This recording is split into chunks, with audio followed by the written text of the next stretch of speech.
It is your PrisonPlanet.tv memberships that fund so much of what we do here on this operation. And then we're more than happy for the TV show after it's aired live, then be leaked out onto the web to tens of millions of people. That's our goal.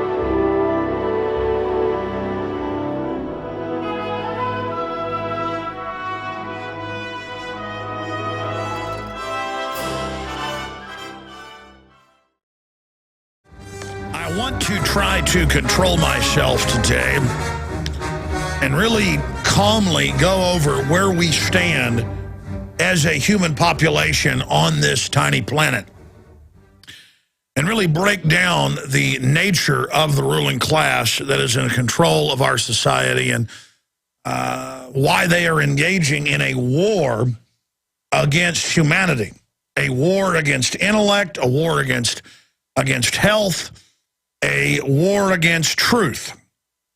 Why is that being done? Well, it's easier to break things and dominate things and wreck things than to build people up.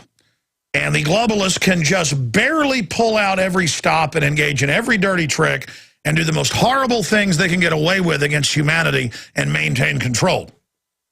They could not maintain control unless they were totally ruthless and pulled out all the stops and became pure evil. And they want the power, so they've done it. There's the answer in shorthand. But I want to try to flesh that out a bit because knowing the enemy is half the battle. Knowing yourself is the other half. And, of course, taking action is the imperative because if you know your enemy and know yourself, you will take action. But knowledge, being aware of things, the people perish for lack of knowledge really is the key. Now, if the global controllers really weren't just being competitive with each other and they actually looked further down the road, they would see the type of system that's being developed and being established is very, very dangerous for the ruling class itself, but there's an overall hubris, a nihilistic icing as well, or cherry on top of this dehumanizing confection that has been manifested. And if people think that's a scary paradigm I'm talking about, they haven't read history. Also, more and more I begin to realize that we are governed by fear. And I know that's an obvious statement. You're like, tell me something I didn't know, Mr. Sherlock. But do we really consciously understand what a mind killer fear really is? It is. And it is the attempt to go along with the system and the belief that that way leads towards success, sustainability, security, empowerment. That idea is the greatest lie of all. Because when you get a nation and a world of yes men and women, when you get a bunch of biological androids who don't consciously discover the mysteries of the universe for themselves and who just do whatever they think is popular, you might as well just be a computer sitting here on a table. Because you're just going with whatever you're programmed with. And the message that go with this programming, do what everybody else is doing, and you'll be successful. Really, I see a lot of people doing what everybody else does that aren't successful. I'll tell you who really is successful in life, for good and for evil, and for all the points in between. That's mavericks, trailblazers, original thinkers. And that's why the globalists poison the food and the water and the culture and engage in that ultimate sin, is because they themselves are locked into a conformity of evil. They are locked into a conformity of corruption. They are in their own mafia, their own gang, their own secret society, their own syndrome of psychopathic worldview. And they cannot break out of it. They fear the maverick true human. And their entire system is designed to dominate that which they fear. Now, I just laid the hardcore truth on you. We're going to break down the news and a lot more, and a big guest, David Icke, coming up. Stay with us. It is Thursday, the 21st day of June, 2012. I'm your host, Alex Jones. Again, thank you for joining us for this hour of resistance against tyranny. Always informative, always thought-provoking. David Icke will be joining us coming up in the second hour of the worldwide broadcast today. And Mark Moreno was unable to get his internet working in Rio de Janeiro down there at the big UN World Government Conference yesterday, so he'll be joining us via landline in the last 30 minutes today. Lord Moncton tomorrow. I also talked to Billy Corrigan of the Smashing Pumpkins yesterday. His new album's out. I'm going to tape an interview with him this weekend because he's about to leave the country and go do a tour in South America, and we'll be airing that. It should be on Monday or so. That should be quite informative. Okay, where to start here? Obviously, there is the big news of House panel voting to cite Holder for contempt of Congress, and the White House coming out and making the announcement that they're deploying executive privilege. Now, executive privilege is if you have, as the president, a private meeting with an ambassador to discuss private matters of their government so that you as the president can understand delicate issues, and then somebody in the House of Representatives who wants to make a name for themselves or whatever demands to know what you said in that private meeting. And that's what happened with the first case of executive privilege and George Washington. Then it is kosher. But if you're Richard Nixon, who sends a bunch of burglars, FBI agents and people like G. Gordon Liddy to break into the Democratic National Committee's headquarters and to break into psychologists and psychiatrist offices to get dirt on people, you're not above the law. And that's the mistake Obama has made, declaring executive privilege on this. This is not the type of executive privilege that's been upheld. This is a big sign that they are in hot water. And, of course, first they said that these documents didn't exist, that they're now declaring executive privilege on. And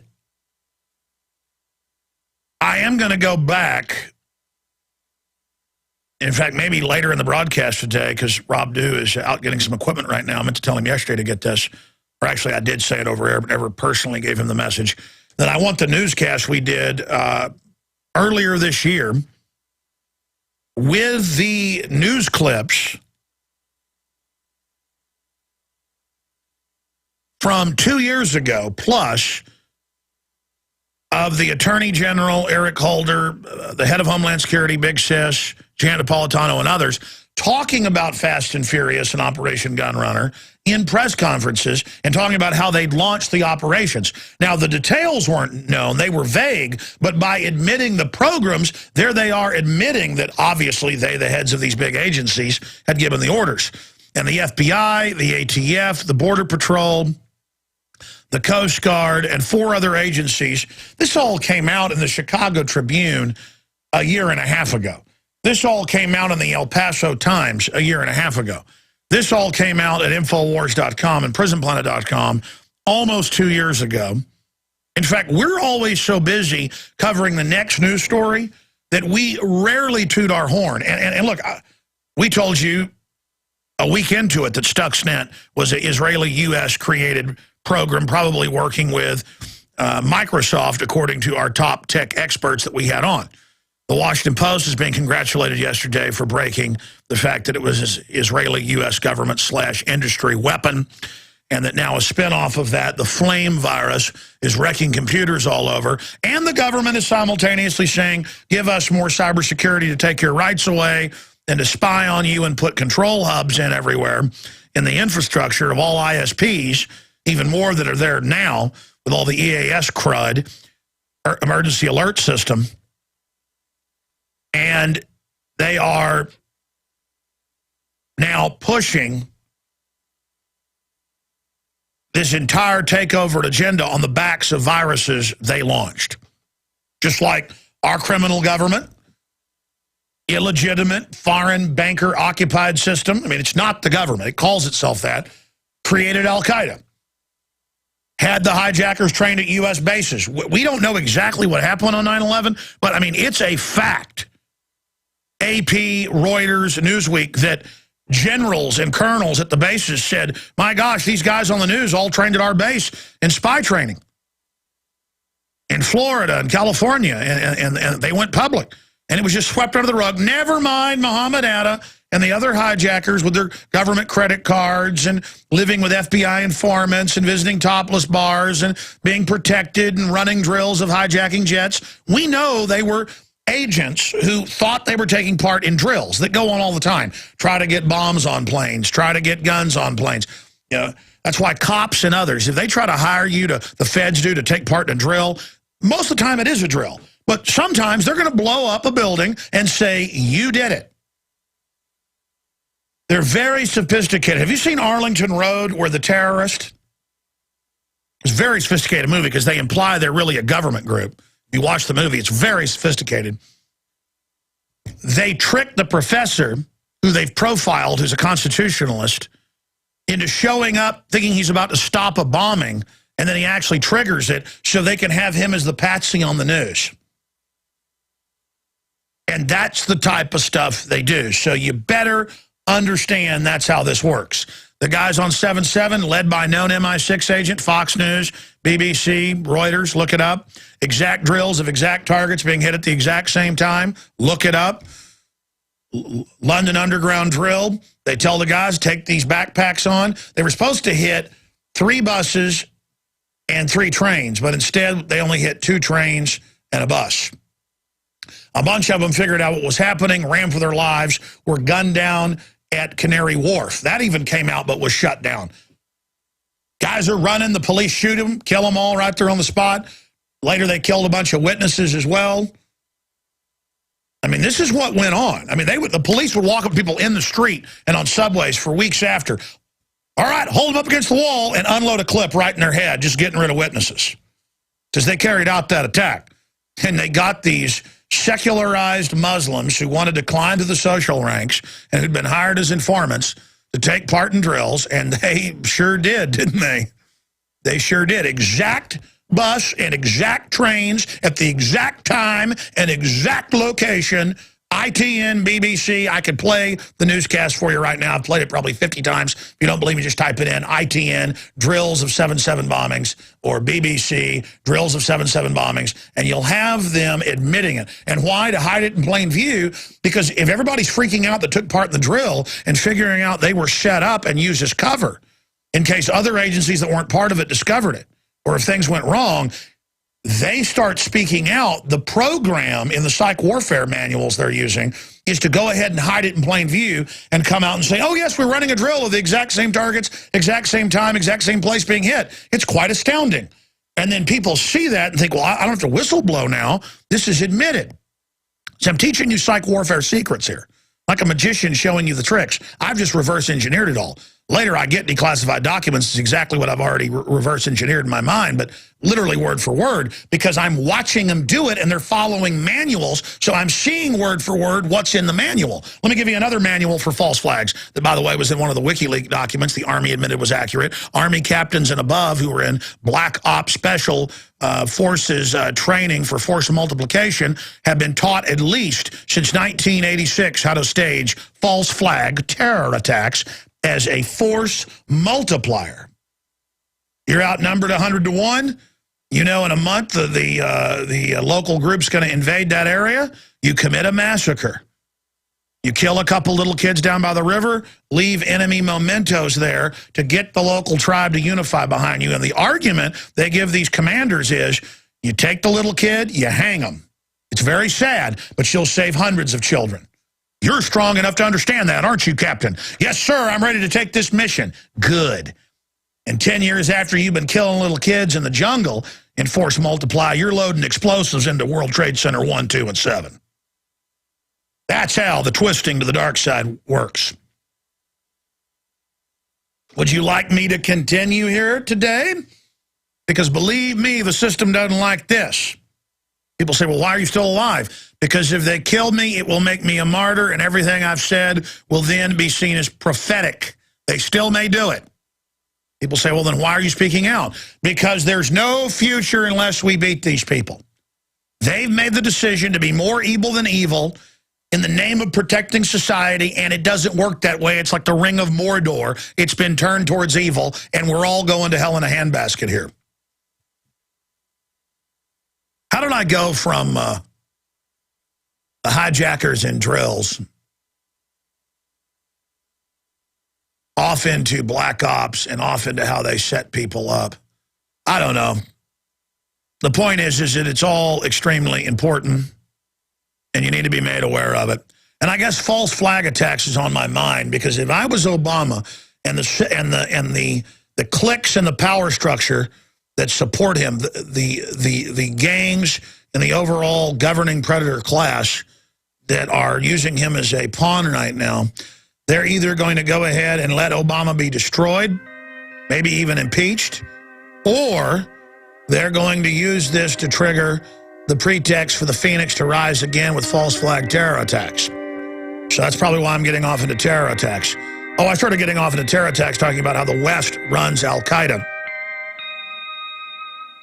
Okay, we're going to come back and get into the Nixonian death spiral politically of the lame duck, Mr.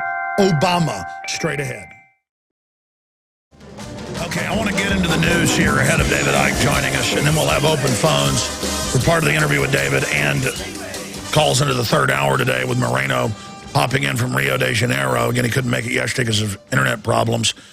There are a lot of different things I want to get into today, obviously, but Barack Obama declaring executive privilege, and the media is sitting there debating back and forth whether or not he can do this. Could Obama declare executive privilege for, say, selling crack cocaine? Could George W. Bush do that? No, you can't. Could Barack Obama declare executive privilege for, say, not paying his, quote, income taxes at the private Federal Reserve? No, he couldn't. Could Barack Obama declare executive privilege on raping a woman on the White House lawn or roasting a puppy dog on the White House lawn? The answer is no, he couldn't. And so what we see here is this normalization of corruption. It's just like when the troops got caught openly being ordered to grow opium, and they were speaking out against it 5 years ago. They just started having newscasts everywhere admitting they grow the opium to demystify it and claim that it's patriotic to do it. And here's the headline: heroin use is soaring amongst suburban teenagers as deaths from drug more than double in Europe, England, the United States, you name it. It's pouring in because they've gone from 10% of world production to 93% in just 10 years in Afghanistan, thanks to the liberation. And again, the police pull you over and ask you. I had a cop one time pull me over in Austin when I was coming home from a business meeting. He said, have you been drinking? And I said, no. He said, have you done any illegal drugs like heroin, cocaine, PCP? And I just started laughing at him. And I said, come on, you know who brings all that in. I said, do I look like I use heroin, cocaine, or PCP? It's 10 o'clock at night and I'm driving home working. No, I don't use heroin, cocaine, or PCP. But I've had a whole lot of coffee, buddy. Is that okay? I mean, it's a joke. The government ships it in publicly. The big banks launder it. And we have a debate about decriminalizing this. They don't want to decriminalize it because they make 100 times the money, literally. When my grandmother was a little girl, she could go down, if somebody had a toothache at her house, and just grab a bottle of laudanum for grandma, who, you know, had a lot of toothaches because she liked laudanum. I'm giving a hypothetical story. The point is that you could buy cocaine, heroin, opium, anything you wanted, and drug use was much lower. You make alcohol illegal for 10 years, 9.5 years during Prohibition, crime more than tripled. Corruption of police, everybody knows this. Again, but people say, oh, I'm scared to say that. They might get me. They're going to get you. And I'm going to say this, then come back and get into the news. But We had a general manager on yesterday of one of Eric Muller, Mancow's stations, and he's heard from like 60 of his stations that when I'm on or Jesse Ventura's on talking about FEMA camps, it gets scrambled. And by the way, Mancow's freaked out. I mean, he jokes around a lot. He's actually freaked out. This is really happening. And we've gotten some calls this is happening. So that's why I think it's the EAS at the station. It's not the satellites. Even though the government has the criminals that have hijacked the government. I've got to decondition myself as well, re-educate myself. The criminals that have hijacked the government have these illegal backdoors into everything. They admit they do. 2 months ago, Petraeus, head of the CIA, bragged in a press conference that they're listening to everything without warrants, and they're tracking everything. And the smart meters are really these hubs, like Google cars that have those little masts with all the tech in it to grab all your communications. That's what the smart meter is. And we had this general manager on, and he goes, listen, I'm just a guy trying to sell advertising, stay afloat. I got a wife and kids. Hey, I get that. You think, hey, my number one job as a father is to make a living morally and take care of my wife and children. I get that. But there's no future. It'd be like 1941 Germany and saying, well, I got to do what I'm told or something will happen. And then overall 20 million Germans got killed. Did you know that? Close to a third of their population from 1940 to 45 gone. I think the number is 21 million Germans died one way or another. I mean, should you said no up front or gone along with this? People say, well, I'll just keep my head down and hope I'm okay. That's the attitude that destroys civilizations. That's the attitude that brings slavery. And I'm not knocking that general manager. By the end of it, he's like, no, I guess I'll put more shows on like Mancow and yours. I actually got a call from a bunch of stations. Mancow stations wanting to get me after that show yesterday. The general managers and program directors understood that, oh, yeah, if we don't say no now, it's all over. See, that's the thing. We've gotten to this position by giving in, by being afraid, by doing what the authorities say, when the authorities are a bunch of crooks out of control. You gonna turn your guns in if Obama says so? I want to remind you of the CEO of Gibson Guitar we had on late last year. I want to get him back on. He has been raided now, 3 separate times over wood that they've legally bought from India and other areas that's totally renewable, that is modified product, because they have a law in India that they've got to do some finishing of the wood, and it's a made-in-America guitar. He follows all the rules. He has letters from India and letters from Africa where they get the wood, and it doesn't matter. The feds raid them every 6 months or so and take everything they've got as evidence, trying to shut them down, because it is a war against this country. You've seen where Department of Homeland Security now setting up Homeland Security checkpoints everywhere out of their jurisdiction, and they're not even sworn officers, and it's violating the 4th Amendment all over the country, are now raiding swap meets, trying to find people selling used, not just counterfeit NFL paraphernalia. Supreme Court just ruled yesterday, a bunch of big rulings are set to come out today or in the next week. No one's sure. It could be the health care announcement, immigration. We're going to be talking about that. They just ruled yesterday that, or to be technical, they ruled Tuesday and then it came out yesterday. I saw it yesterday, that you can't sell your iPhone to someone as a used product because of copyright clauses in the contract you sign when you buy it. You don't really own it. They always own it. The fine print basically says that you're renting it, and that's why they can database you, listen to you, track you. It's total fraud by folks that, are running the company like Al Gore, who wants total profits, so he has suicide nets strung up around their factories in China. I'm not kidding, look it up. Meanwhile, though, they have new TV ads out lecturing whites that we're all racist and evil and bad to create more division. We're going to be talking about those pieces of propaganda coming up, and I'm going to play a clip of the ads that are being aired in places like Minnesota. But I'm digressing. Now Homeland Security has gone into an auction house of a legally dug 70-million-year-old dinosaur fossil, and we'll put that article on screen. U.S. takes control of dinosaur skeleton in New York auction Friday. That's Fox out of D.C. And the Associated Press is also reporting on it. And again, it's not the U.S., it's the bankers' receivership arm who are raiding people's houses over counterfeit hair curlers. Remember that last month? They're involved in everything. Homeland Security is involved in everything, including school proms. They're now saying it's got to be federally certified, and TSA has to train your local police on the frisking procedures if you want to have a federal certification, which they say you have to have. So they're ordering everyone to be groped out of their jurisdiction, not sworn police. You think I'm joking? Just look it up. Judge orders TSA perform pat-downs at school proms. Look it up. First article that comes up is Santa Fe, New Mexico. And you're like, are you kidding? Yeah, Bloomberg's banning soft drinks above 16 ounces and now popcorn and milk products. And other cities are now adopting in other states. Yes, we're not joking. See, this is what tyranny is. It's a bunch of crooks literally there to break your will. But I'm now digressing. You legally go get wood and you bring it here and you make guitars. And the feds raid you over and over again, and then nothing ever comes of it. It's the raid is meant to shut you down.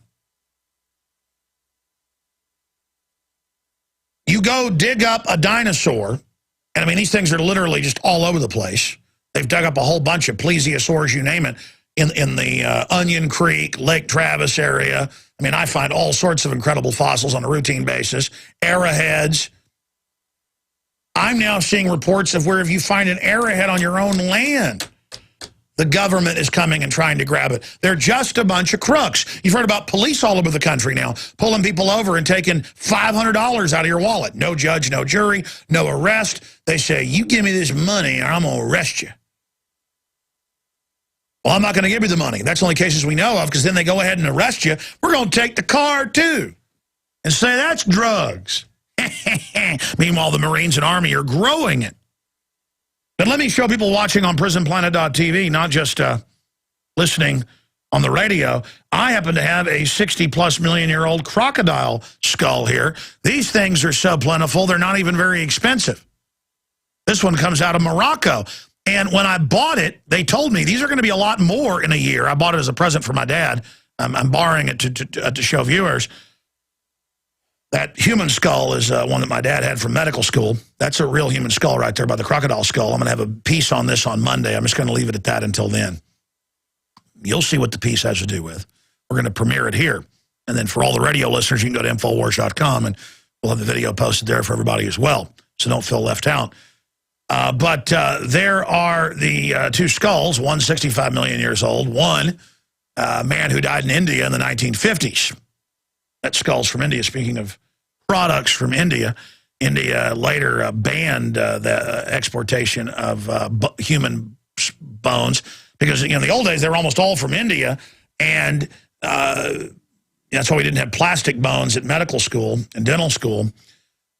Had the real ones because that was their main export, but it was seen as dehumanizing, and so no more. Really, my grandfather gave his body to medical science. Is that dehumanizing? I thought it was the opposite, about not being squeamish, not being hung up on your body, not being vain, not caring of a bunch of medical students sit there and look at an old dead man. I think the fact that this guy isn't in the ground or wasn't cremated as they do in India most of the time actually gives more life to it. I think it'd kind of be neat if my skeleton hung in a medical school somewhere, so I could still have a connection to the living. Not out of any vanity, but out of a love of humanity. I feel the connection all the way back to my ancestors, right through to today, and I can project out towards the horizon for my progeny. It's like electricity. It's a connection to the past, the present, and the future. But if the globalists extinct humanity or destroy our genetics or irrevocably change who we are, as they say they're doing right now, then that chain is destroyed. And I can look out into the future, and I see a haze on the horizon. I'm not sure in my ancient, hardwired, super programming, you know it is your subconscious, the giant library that is my instincts and everything that my ancestors passed on to me. I do not know if humanity is going to make it into the future. I see so far into the future, and then I see a haze. Is death and the beauty that is humanity? Is death all that is in our future? People are so fascinated with death. But even a skull, which is a symbol of death for many, for me, it's a symbol of life. The amazing species we are. Other creatures' skulls look nothing like that, do they? What an amazing, superior species, no doubt. When I was a child, this skull had all of its teeth. One time, my parents' blue healer somehow got up on the bookshelf and got it and chewed on it a bit. And my dad actually taught in dental school. To be technical, he got this at the end of dental school because they wanted him to stay on and teach some there. And that's when he got this skull. So he taught at Baylor Dental School with this skull. It's illegal to have one of these if you're not in the medical profession. This is on loan here to us from my father. But I will be talking more about this. The reason the skull's here is we're doing a video. Imagine what it's about. I've got a 65 million year old crocodile skull, and I've got a human skull. What is the video production going to be about, I wonder?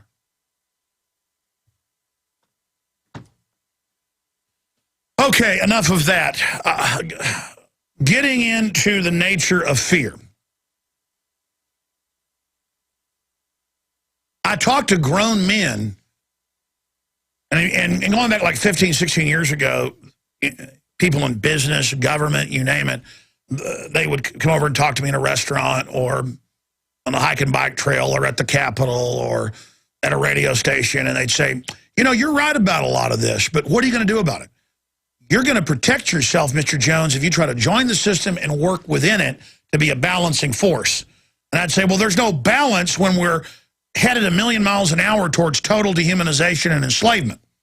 The balance is standing steadfastly against that and not compromising. Because in a world where everybody compromises, except the tyrants, we allow them to take over the planet. And then history shows the elites themselves cannot control the terminal collapse in society. Because the worst of the worst is automatically the new status quo. You know, let's just say you want to be a little bit corrupt, and there's a 5,000-foot deep channel out in the ocean you're swimming in. And corruption is symbolized by being under the surface. And you're like, you know what, I just want to be a little corrupt. I think I'll go 10 feet under here. But you see, the most corrupt in the society, once you give in to corruption and evil and all the excuses that come with it, is going to be at the rock bottom. This is a bottomless channel. And so you just want to be a little corrupt, but you're tied to a giant 10,000-pound iron weight or anvil or millstone to your leg with a big chain you can't get out of. And we're sitting out here on the boat, and the anvil's over there on the edge of the ship, and you're like, you know what, Alex, I think you're a square. I think I'm going to go along with corruption. I think abortion's okay. I think open borders is okay. I think world government's kind of trendy. You know, the television said so. I want to be cool. You know, I think Prozac's good. I think being involved is stupid. I'm just going to have fun and care about myself. And I'm like, you better not push that anvil over the side. And the minute you push that anvil over the side, it's going to suck you down to the bottom. And you see, societally, we're all now tied to the anvil, going down towards the bottom. And at any time, we could, here's the catch, At any time, we can flip a catch and release the chain. And truth and honor and veritas and recognizing good from evil, strength from weakness, beauty from ugliness, justice from corruption. That is the oxygen of everything good. And so even though we're thousands of feet under in a sea of evil and plunging fast and can't even see the light up at the surface, and the system's telling us that memory of the light was a figment of our imaginations and a conspiracy theory, as we plunge downwards, at any time we can release ourselves. But the dark embrace, the call of the night, the call of the darkness, the call of the evil. A lot of cowards think if they merge with it, if they get into it, if they get good at it, if they serve it, if they kneel before it, that somehow the black wings of the New World Order, that bird of prey, if they snuggle up to it like a little chick, that it's going to be nice to them. And that is not the case. We must resist this system. And it's common sense, but to sit there and have to explain to full-grown men, hey, if you don't start complaining about the direction of where things are going and start saying no, then the sky's the limit. You should be afraid of that, not of what is individually going to happen to you. Sure, some of us have to take a really bold Alamo-level stand, and who knows if we'll make it out of it, because somebody's got to make the stand up front to point out there's a war going on. But the victory would be so easy if people would just recognize what's good from what's bad. It's very, very elementary. And of course, we got into this discussion of good and evil yesterday just briefly because the station manager that we had on was talking about, yeah, when you talk about FEMA camps with Mancow, they scramble it or cut the transmitter off. It's got to be the EAS system, the engineer's saying. What do we do? You know, they admit they've got all this backdoor tech and everything now, and they're doing this as a test. And the president's going to be breaking in and taking over. You know, while we've got a license, you know, they could take it. As if the government is everybody. As if that licensing system says you've got to do whatever the government says. No, you've got to serve the community. Well, is it serving the community to keep the First Amendment and free speech and to warn people about things that are happening? And to admit that these backdoor systems are kicking in and erasing stuff off TiVos, you name it? Or do we just go, oh my gosh, that's kind of scary, I better not say anything about this, as if the FCC and as if the government is just God and we'll just do whatever they say? Because the NRA got documents and reported on this a few months ago in the Washington Times that Obama does intend by executive fiat to ban all semi-autos, and the ATF said earlier this year, until there was such a backlash, they said, okay, we'll do it the second term. Just look it up. Most shotguns were to be banned. Just type in ATF announces shotgun ban. It said any shotgun that's bottom loading, that's either pump or semi-auto, because you can convert them to clips, they said as a non-sporting function, as if the Second Amendment's sporting, as if that's its only, quote, right, and that they're going to ban them, and it came out like 63% of shotguns sold in the last decade in the numbers I saw. They say they're going to do that. So you're pretty much forced to vote for Mitt Romney, even if you know he's bad, because would he dare do that as a Republican? That would destroy the Republican Party. He still might do it. The point is that, I mean, I'm to the point that if they come out and say, we're banning your shotguns, I'm not turning them in. I mean, you know, that's why I'm fighting so hard now to turn this around before we get to the point where it's 1776, Lexington Concord, and they're coming to take our guns, and it's like, okay, I guess that's it. And then the poor moron minions they're going to send at us. I mean, this is a planned civil war that's going to wreck the citizens, the police, the military, everybody. Why don't we just come together and not be in this mentality and wake up from this nightmare and not go down this road? I mean, do you understand where we're going? But we've got to have the courage to be honest about it. The globalists want a civil war in this country. We've got to find the way out of this. We've got to be smart enough, and we've got to have the courage to save ourselves. David Icke's coming up in the second segment of the next hour. Always interesting, always thought-provoking. We'll have some open phones for him as well. USA Today, that's always used to introduce new propaganda to the public, is reporting on what we reported on a few years ago because Homeland Security had already announced it. They're going to have 3 lanes or smart tunnels you go through at the airport. One is a full groping, strip search, everything else. The other is only a basic search, face scan, thumbprint, and the other is trusted globalist minions, the new class system. Everybody's too busy worrying if they're black or white or whatever to recognize this. You know, it's discrimination when Obama supporters get health care waivers, but nobody else does. See, but people only think of race or religion as a discrimination. Now, if the globalists say you're a good little minion, you get to fly not being hassled. That's the new system coming out, and that's being announced. And if they want you to be an informant, you can't fly. 6 months later, the FBI calls you, says, come meet with us. They go, yeah, we'll let you off that list. We know you're not a bad person if you inform on people for us. And they're like, what? Inform on people? Indentured servitude? That's how this system works. But people, again, think of discrimination only as it's put forward with TV ads now running saying whites are bad people. By the way, the psych warfare chiefs want that for division. That's actually going to make white people, most of them, feel real scared of black people and embarrassed like they have done something wrong, and so they'll try to stay away from black people. It's not that they won't hire black people because they dislike them. They won't hire them because they're scared. Very sophisticated what's going on. We're going to be breaking that down. Turns out the Trayvon video that the court has does show what Trayvon, Zimmerman said had happened. But my point is this is all a complete political diversion. I'm going to be getting into that. More on Obama declaring executive privilege, which you can't do over crimes, which before they said they didn't have any documents, so they've been caught perjuring again. This could be his Waterloo. This could be his end of the road, which is a good thing overall because you want to punish out-of-control executives and scare the next crop of crooks. But here it is. Checkpoint of the future takes shape at Texas Airport. Love Field.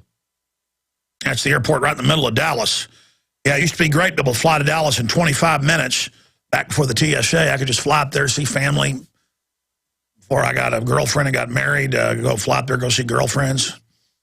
And not anymore. I'm not going up to Dallas, not going to their water parks, not visiting family up there unless I drive, because I can't have my children subjected to known pedophiles. It's a real simple equation.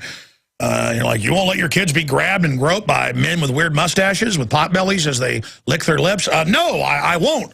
It's sexual assault when anybody else does it. I wouldn't let anybody do that to my kids. I can't physically watch that happen.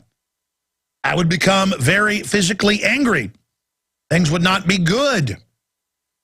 And I guess because I'm a weirdo, I get angry at stuff that everybody else 50 years ago would get mad at. I'm a throwback. I'm a Barney Rubble. What's the other guy's name on there? Fred Flintstone. Yeah, I am. I am Fred Flintstone. I'm evil. And it goes on to say, oh, they're going to have cameras in the parking lot and face scanners and license plate readers and, checkpoints outside if they want. And see, it's just going to spread from the airports, the malls. As I told you, it's always the terrorists can now hit outside the airport. We got to push the checkpoint back. Oh, they could hit down the road. We'll have a checkpoint there. They could hit 100 miles from here. We'll put one there. They could be terrorists inside your house. We got to search. And so, again, they're advertising it like, oh, we're going to approve you to fly now and put you through the smart tunnels, but they can still drag you away to the pedo room. All right, David Icke is coming up here in the next segment. Again, thank you for joining us. Alex Jones here live on this Thursday edition. Couple program notes. Number one, I will be live this Sunday, 4 to 6 p.m. with the Sunday radio show. I'll leave it at that. Number two, I will be out on the streets of Austin today hanging up Obama posters. Stop the dictator, Obama. And we've been sent hundreds and hundreds of entries for the contest. If you go to Infowars.com, it says Stop Obama Contest. There's a green link up there in the nav bar by the breaking news red link. And hundreds of people are sending us great photoshops of posters, and they're saying, here's my entry. read the rules. You have to create or use our posters that we have right there, and then hang them in public, legal, lawful commons, like the downtown area where all the other posters are at. And because it is political, somebody might try to say something to you, but if it's a commons area where everybody does that and it's fine, they can't say anything. Check your local laws. On the other hand, I'm being sent some videos that are really great, but it's like hanging them up at gas stations, and I don't mean on the bulletin board. I mean like sticking them to things. Folks, you don't want to do that. Or if you do, just make sure it's in a public commons area where other people do it. You know, if it's a telephone pole with 100, nails in it, or 1,000 nails, it's almost like a work of art how many nails there are. For some reason, I think that looks cool. And yeah, you go staple it up there or glue it up there. That's fine. Somebody says something to you, and it's like, did you go after the lady with the lost dog sign above it? You don't like my political speech. That is the most protected. And so the point of this contest is then the media will start covering these, and then it will get more attention. And this is an example of the grassroots power of people going out and hanging up signs. Everybody needs to do it, even if you're not trying to win the $15,000. $5,000 in by midnight Central tomorrow. And we're going to watch them over the weekend, and by Monday night on Nightly News, we'll announce the winner. That's phase one, to just get it going. Then 2 weeks later, $10,000. But legal, lawful areas, it's so easy. I mean, look, if you went out to the outside of a sporting event and handed out 1,000 copies and shot a good video of it, that would be in the running. If you went to the big downtown district where there's all the thousands of posters and hung up, it's whoever hangs up the most and shoots a good video of it and uploads it to YouTube, and then sends it to contest@Infowars.com. And again, we're getting hundreds and hundreds of great posters sent to us. We're happy to link to those. Some of them are a lot better than even ours. We have some great graphics people. Kay did an amazing job here in our office on that one. Murdering Dictator Obama, Infowars.com. Show them some of the other ones. But we also have listeners sending us some very creative ones. But it's not a poster contest just to make a poster. Okay? It's to hang them in public, get off the bench, and get involved on the street. That's what it is all about. And people say, well, why don't you do a Mitt Romney one? Okay, we'll create a half Obama, half Romney one. The point is, it's Obama that's trying to become a dictator right now. Well, if Romney does all this stuff, if he gets in, we'll go after him. You better believe it, politically. He is launching wars without approval, going after our guns without laws. He is shutting down power plants without laws. He's legalizing illegals. This is horrible. And when the media freaks out about it, they're taking the bait. So after you're done hanging them up, call up the local news and say, did you see this downtown? There's hundreds of posters calling Obama murdering scum. Better report on it. Here's the street. So the idiots who hate free speech go out and show themselves. Then they'll run TV pieces against it. It'll backfire, and everybody else that understands it'll go put them up. That's what happened 3 years ago. So we're baiting the tyrants. You understand this? So it's at Infowars.com right now. A lot of amazing videos already coming in. This is just the kickstart, priming the pump, $5,000. You got till tomorrow night. It's easy. Print off the posters, go hang them up, shoot video, upload it, send it to us. Boom. That's right, my friends. You have found at the tip of the spear when it comes to trying to break humanity out of the mind control, physical trance that people are under medically. That's mainline science. The general public of television, iPad heads is in a near sleep state, sleepwalking phase. Major studies out. Just type in Alzheimer's, television viewing, heavily connected to Alzheimer's. People are literally in a sleep state. They are the waking, walking zombie undead. And we are here to unlock their minds. What does John Carpenter show us in They Live? They live, we sleep. We are in their little false matrix-like consumer reality. Meanwhile, the real decisions are going on around us, and humanity is doing one of two things: sinking deeper into the sleep of living death, the trance, or accelerating their awakening. We are in such an incredible crossroads. This time is so amazing right now. But those that think they're going to find satisfaction through Madison Avenue in this culture of death, they're more unhappy than ever and desperate. All the studies and research show. But those that are awakening are so alive, we can hardly even handle it. It's so incredible. The New World Order cannot fulfill you, ladies and gentlemen, and that's the trap. You get deeper into it, you think that you'll be happy if you just go still deeper. We're going to be talking to David Icke, icon of awakening, here in just a moment. DavidIcke.com. I'm Alex Jones, of course, of Infowars.com. It is the 21st day of June 2012 on this Thursday transmission. Here's some of what's coming up after David leaves us. The new TSA checkpoints expanding outside the airports, trusted traveler, but they're going to keep the groping, just add more with the hope that maybe if you behave yourself, you won't have to be abused. Total Pavlovian psychological conditioning, we told you a decade ago. After they terrorize you with the TSA, they would give you the solution, the cashless society, face scanning to buy and sell. This begins with the TSA, authorizing you to have jobs, to travel. It's an open announcement. That's how we knew all this was coming, the highway checkpoints, all of it. It's happening worldwide, by the way, standardized. Big Supreme Court announcements are set to come out today or in the next few days on socialist health care, eugenics health care, all of it. House panel votes to cite Holder for contempt of Congress. Obama pulls a Nixon and cites executive privilege, but you can't do that for crimes. You can only do that for private government operations, private meetings with ambassadors and people. You can't do it with shipping guns to Mexico as a false flag terror attack. Will this false flag terror attack that's killed thousands on both sides of the border bring this criminal to justice? And is it a good thing? We'll ask David Icke here in a moment. Is it good to punish a puppet? Does it scare other puppets not to follow their master's orders? It's a big victory. Fast and Furious came out because ATF wasn't pure evil, started leaking it. Also coming up, they're running new TV ads saying whites are inherently racist and bad. This is to create racial division. Right as many race wars break out, and many blacks believe whites are evil and are now physically attacking them. The media is saying this is a great thing. They want us at each other's throats. We're also going to get into Australia plays its part in, quote, going green. Carbon taxes start next week. They say you'll be arrested if you criticize the carbon taxes. You cannot make up the magnitude of this. We're going to be breaking it all down today.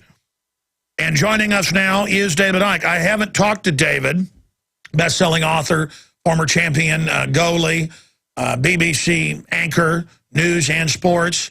I say head of the Green Party. He's here with us, former head of the Green Party. He's here with us today as he joins us every few months, graciously out of his busy schedule, to continue to chronicle where we are from his perspective on the map of awakening, fear versus love. And David, I don't ever do pre-interviews with you. So much is happening, but things are becoming so clear to those of us that are awakening. It's always a process of always still awakening more. I wouldn't say I'm awake, but compared to those that are in deep sleep, we are certainly on fire with the awakening. Out of the gates, what is front and center on David Icke's radar? Well, a lot of things, really, Alex, not least sitting in Britain this summer. We have a nightmare of Illuminati satanic rituals called celebrations of the Queen's 60th year on the throne and the Olympics and all that stuff. And it's all going on simultaneously. I mean, the Queen stuff has died down a bit now, but the Olympics is coming. So that's a major part of it. It's, you know, the symbolism is just an open book to anyone who studied it, what's been going on. But you bring it, an interesting point up there about people awakening and people not awakening. And it absolutely fits with what I've been saying and writing for years about the nature of the way we experience reality. For me, we have what I call body-mind, which is that which basically experiences the world through the conscious mind of the five senses. But we are in our infinite self, consciousness, awareness, that is beyond this reality of the five senses. And the idea, in a non-manipulated, non-suppressed and twisted, distorted, inverted world, we would have the connection and the experience of the five senses, We'd be in this world, in this reality, in this frequency band we call visible light, the electromagnetic field. But we would not be totally of it, because we would have a connection and an influence from levels of our awareness, not some external guy in a spacesuit, in a UFO, the greater level of our own consciousness, which would be giving us a fix on, from that greater perspective, from the top of the hill, if you like, of what we're actually experiencing. So you're in this world because you're interacting with it through the five senses, but you're not totally of this world in terms of the way you're perceiving it. Now, the whole basis of this conspiracy, the foundation of it, is to enslave our point of attention in the five senses, in what I call body-mind. Because then, once that influence of the greater self has been silenced, if you like, then the only place that people are going to try to get a fix on who they are, where they are, and the nature of the reality they're experiencing is to look outward through the eyes and the ears and look at the information that's coming back at them from that direction. And who is that? That's the education system, which has been set up specifically to program children and young people to become the non-challenging, non-questioning slaves as adults.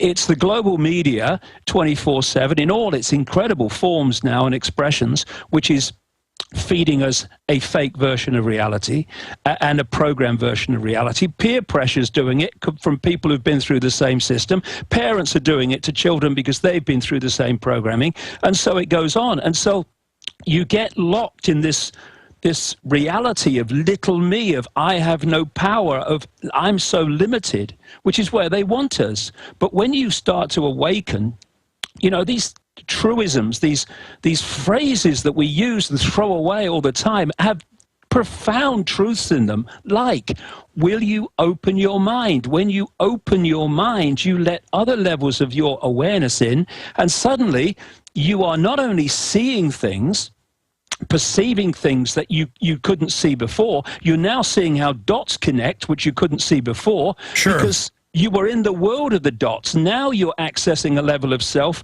that can see how the dots connect. And not only that, You're pulling back, basically. You're pulling back and seeing the larger image. you're expanding your consciousness. It's like the difference between standing at a wall and looking at close range at a brick, and then pulling out and realizing the brick is part of a house, the house is part of a street, the street is part of a town, the town's part of a country, the country's part of a world, etc., which you see from the bigger picture. And it's incredible to see the global standardization that you've talked about so much. I mean, this whole thing is a plan. It is a plan, and it is, as I've been saying for years, at its foundation, the conspiracy is a mind game, and it has to be for a simple reason.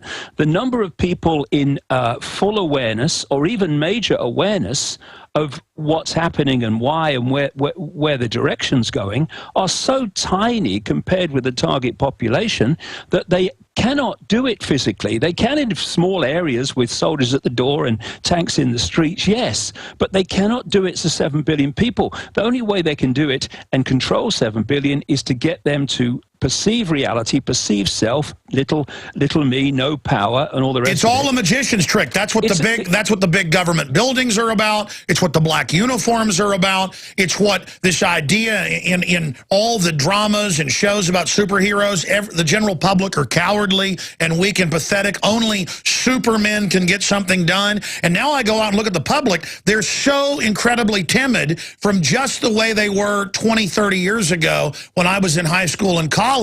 I mean, I'm not some tough guy. I'm not some adventurer. People think it's bold to go hang up posters against the government now. That's nothing. I mean, this is ridiculous.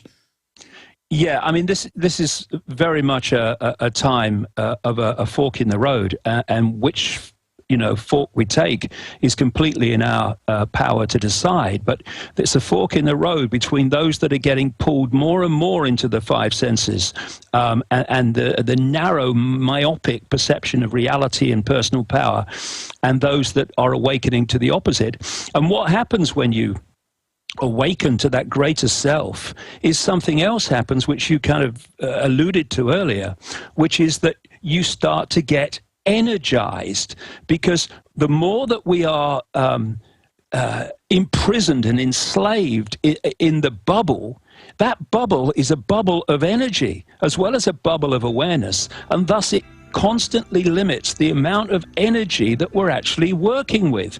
When you open your mind and let consciousness in, with that comes not only greater insight and greater awareness, but what comes with it is greater actual energy and vibrance and vitality because of what we're letting in.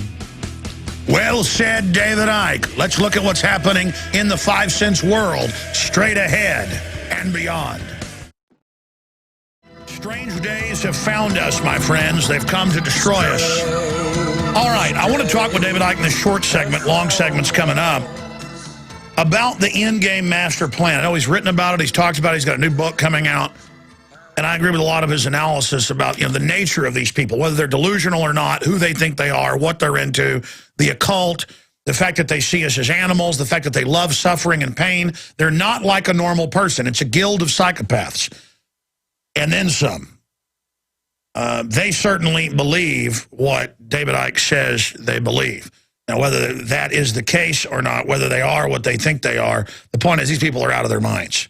They are totally and completely out of their minds and involved in eugenics, poisoning our food and water on record.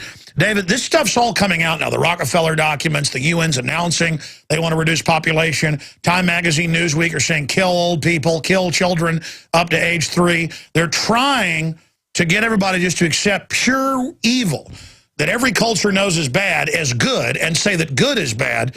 And they're now coming out in autopsy reports I saw a few months ago where most people that are now having autopsies done, they're finding nanotech in the brain that's in a lot of the processed foods. They've got designer viruses to try to make us submit, that, quote, make us not be angry anymore, that literally eat parts of our brain. That's mainstream news. So how do we stand up against that, these super weapons, these things they're about to deploy and are already testing on us? Because you talk about consciousness, everything they do now is targeted at the unconscious. That's why if you're somewhat awake, it's cartoonishly ridiculous. But for those that are in the trance state, they're believing everything the magician tells them. I mean, I'm babbling here, but you get where I'm going with this. What is their master plan? What is the technocracy, the drones, the control grid? What is it all about? Where do they want to take us with this? Well, the thing is about mind, body, and consciousness is it's my feeling very strongly after nearly a quarter of a century of researching this full time that they have a frequency range which they are, if you like, it's their home stadium. And it's basically the frequency range of body-mind. It's the 5 senses and a bit deeper into the subconscious from there. When people become truly not awake, it was a good point you made earlier, and it's a point I make all the time. None of us are awake because the potential of full awakeness, which is to be all that is, has been, and ever can be in full awareness, is rather difficult through these biological body computers that we call the human body, which are filtering, and they're full of programs to filter and our Earth suit interface is limited. Yeah, very. But within that limitation, you can become massively more aware and massively more conscious than humanity is, beyond imagination more conscious. And once you enter those states, you're no longer playing away from home. You're no longer playing in their stadium.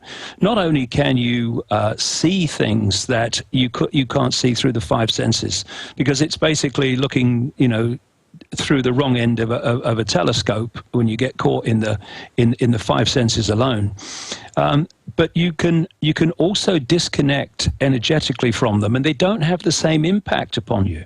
Like someone who has an awakening consciousness, their frequency, and everyone's vibrating to a frequency. That's why they want DNA databases, or one of the reasons is because from the DNA they can assess and find the exact frequency that someone's vibrating or broadcasting on, and therefore they can fire technology like energy weapons at them. And by the way, the mystics said that thousands of years ago in every culture. Now they've proven DNA is really an antenna, and that 96% they said was junk is not junk at all.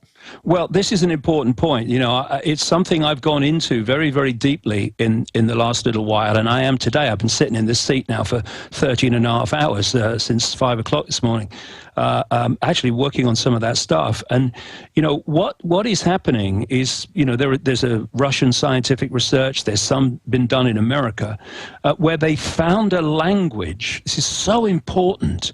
They found a language within the 98% or whatever of what they call junk DNA or non-coding DNA, which officially they don't know what it does. But these research teams have found a language in there, and it's a language that does not relate to the same coding as the few percent of DNA that they think, but not really, but they think they know about. And what they've also found, interestingly, is that this DNA language reflects the patterns of human language, because some people, linguists and what have you, that have looked deeply at this, they found that the patterns of the English language, the patterns of languages from South America and Africa and etc., actually, although they sound different, their actual patterns are the same. And everything is an expression of the DNA. Stay there. This is the heaviest info. We'll be right back. Monday through Friday from 11 a.m. to 2 p.m. Central, noon to 3 Eastern.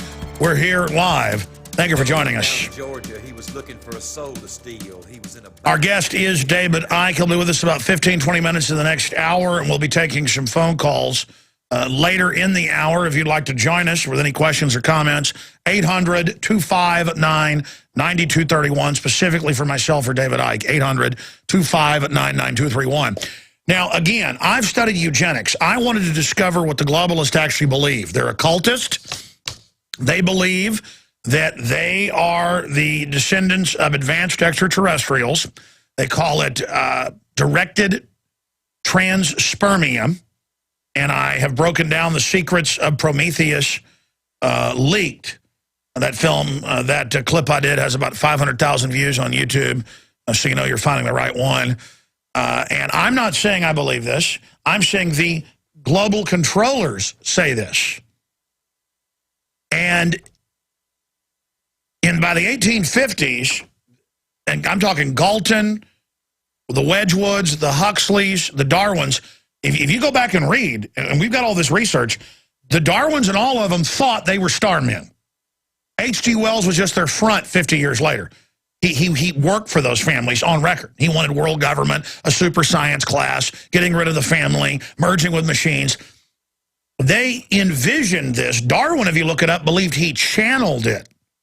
That's something they don't like to talk about because they want to make it non-religious. No, it's religious.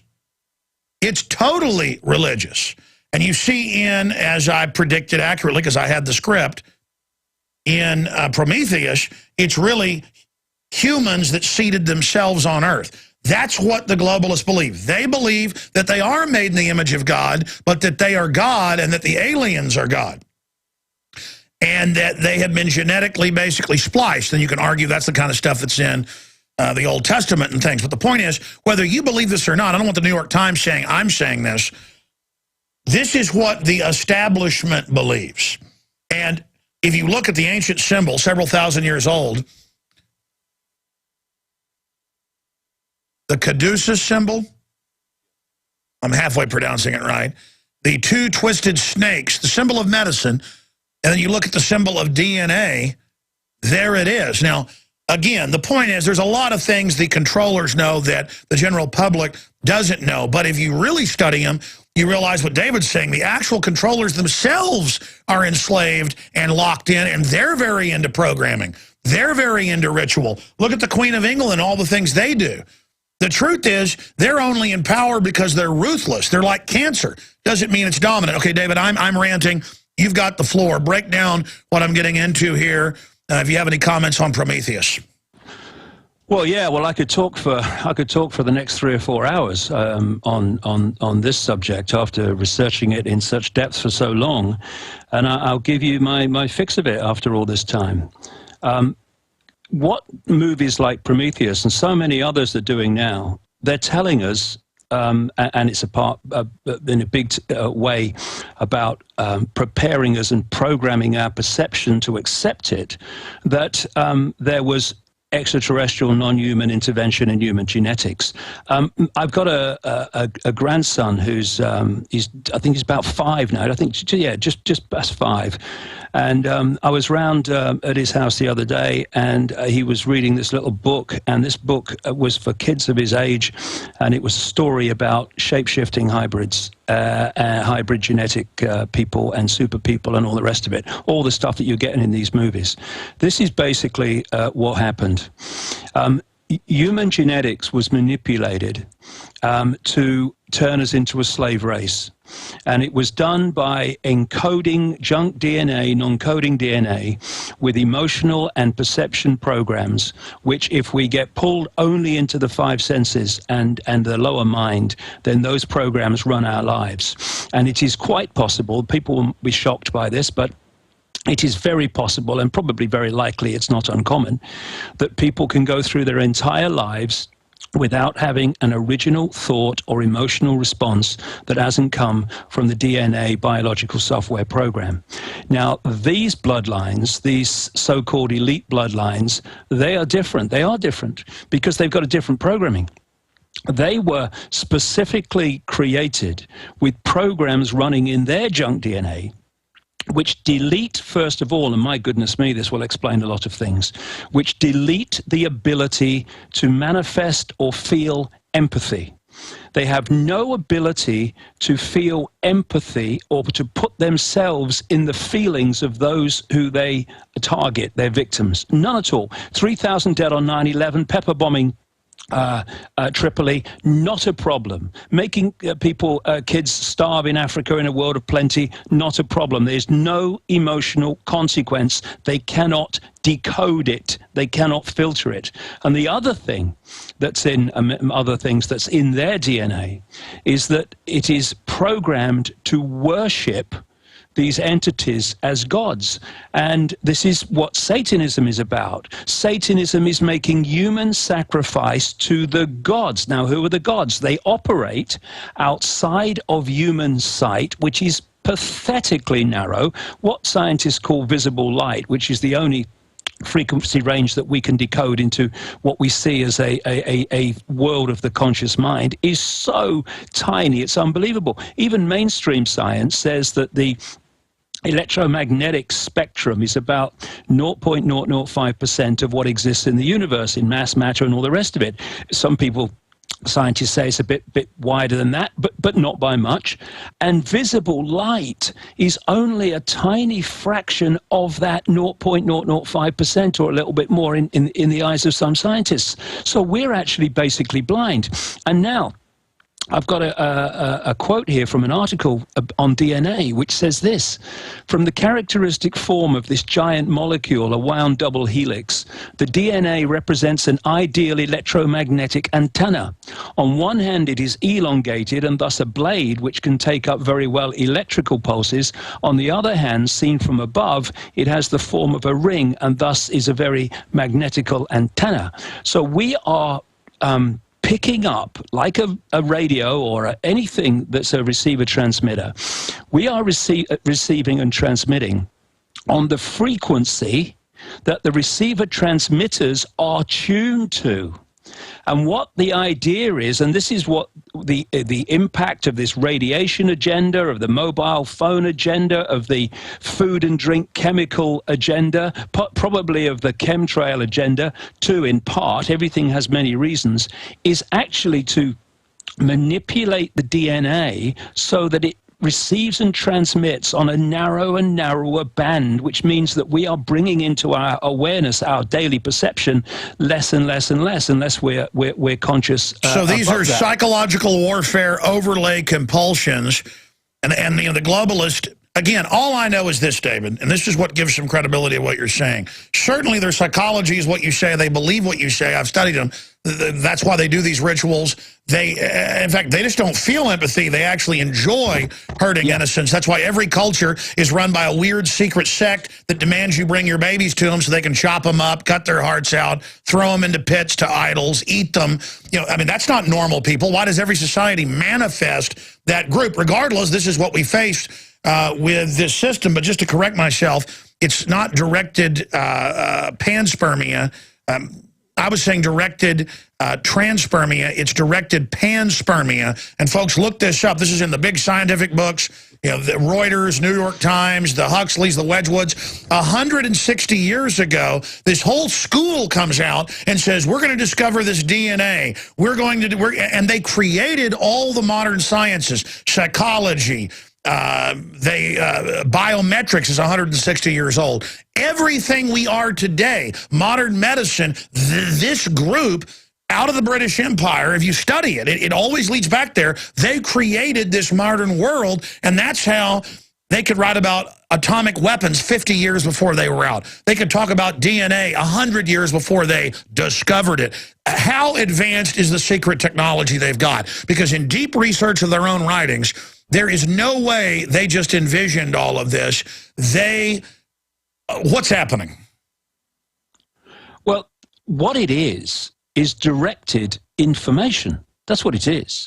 Because, you know, we see, and this is when you get into quantum physics and the deeper levels of reality, what we see as a physical world is not a physical world at all. It's a holographic world, illusory physical. And it has many levels. It has the holographic level. It has a digital level. This was very well symbolized in the Matrix movies when Neo overcame death towards the end and saw everything as digital, and all the digital things on the screens of the computers of the Matrix. That was the digital level being symbolized of this reality. There's an electrical, electromagnetic level, and the foundation of it, in terms of its construct of everything, is a waveform level. Some people call it the vibrational level, but the waveform level.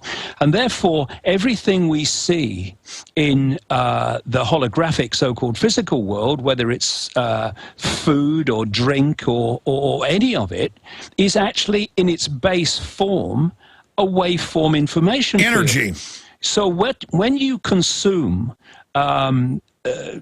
rubbish in food and chemicals in food and drink, you are actually absorbing into your energy field distorted and twisted vibrational energetic information fields. And that's the level it's going on, Alex, because that distortion, that energetic twisting, distorts and twists the DNA which it interacts with, and thus changes and distorts the way that it decodes reality. Now, these particular bloodlines, they have a different DNA setup, which is one of the reasons they think they're so bloody special, which is actually decoding reality in a different way, not just with a lack of empathy, but they're actually able to access things in terms of their awareness of things that are beyond what humans can. This has been done specifically so that they can be in a situation of power and all the rest of it. And so what they're doing in their rituals and what have you is they're interacting with these gods. I mean, I've talked to endless people around the world who have actually participated in these rituals, most of them against their will, and they all tell the same story about how some of these horrific looking entities are manifest in the rituals because of the energetic fields that the rituals are designed to generate. And when you go into this whole area going way back in history, whenever these entities are talked about by the ancients, one thing always is, many things, but this thing is always there, invariably.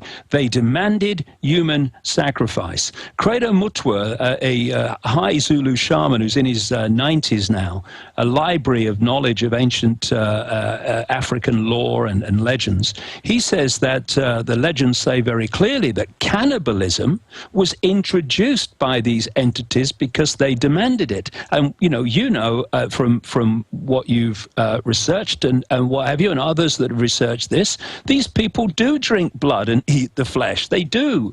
And what's happening is, because these entities are operating at a different frequency outside of visible light, they can absorb energy in a different way to we can. When we express emotion, for instance, or fear or terror, you see someone's body language, their face, everything expressing that terror. But you can't see the energy that is generating. They operate in frequency bands which are in sync with that energy, so they can absorb it, never mind see it. And this is what the atheists don't get. Human fear, collective and individual human fear. So the more wars there are, the more economic crashes with all the emotional fear and what that come from that, all the more illness and death there are, they're feeding off it. They feed off that energy of death. You're absolutely on target with this, because if you look at it, everybody knows types that are psychic vampires. They love pain. They love to upset things. That's the state they like to get into. How many university studies, thousands, have proven the sixth sense, where you're at a restaurant, you feel somebody intensely looking at you, you turn around and there are their eyes? That has been proven in double-blind studies. This is what the controllers are aware of. But as you said, the ruling elite, every evidence is there that they themselves are a minion class and are basically addled and blind and don't know what's going on. I mean, it's and again, folks, the mystery, the majesty of being on a planet in space and all the incredible things around us, and we're worried about Bill Clinton and Obama and Mitt Romney and Dancing with the Stars. Everything is about narrowing what we're doing. Regardless of what you take away from this, that is a fact, and every culture was taken over by psychopathic killers. David Icke. Well, this is another area that I'd like to talk about, which is very relevant to all this and explains a lot more things. You mentioned there about feeling the eyes of someone and turning around and they're looking at you. You're obviously not feeling their eyes. You're feeling their energy field for a simple reason. There's a great phrase which is absolutely profoundly true. Energy flows where attention goes. And so when someone is focusing their attention on you, they are focusing an energetic connection to you, which that attention generates. Thus, you feel that energetic channel, that attention, and you turn around and they're looking at you.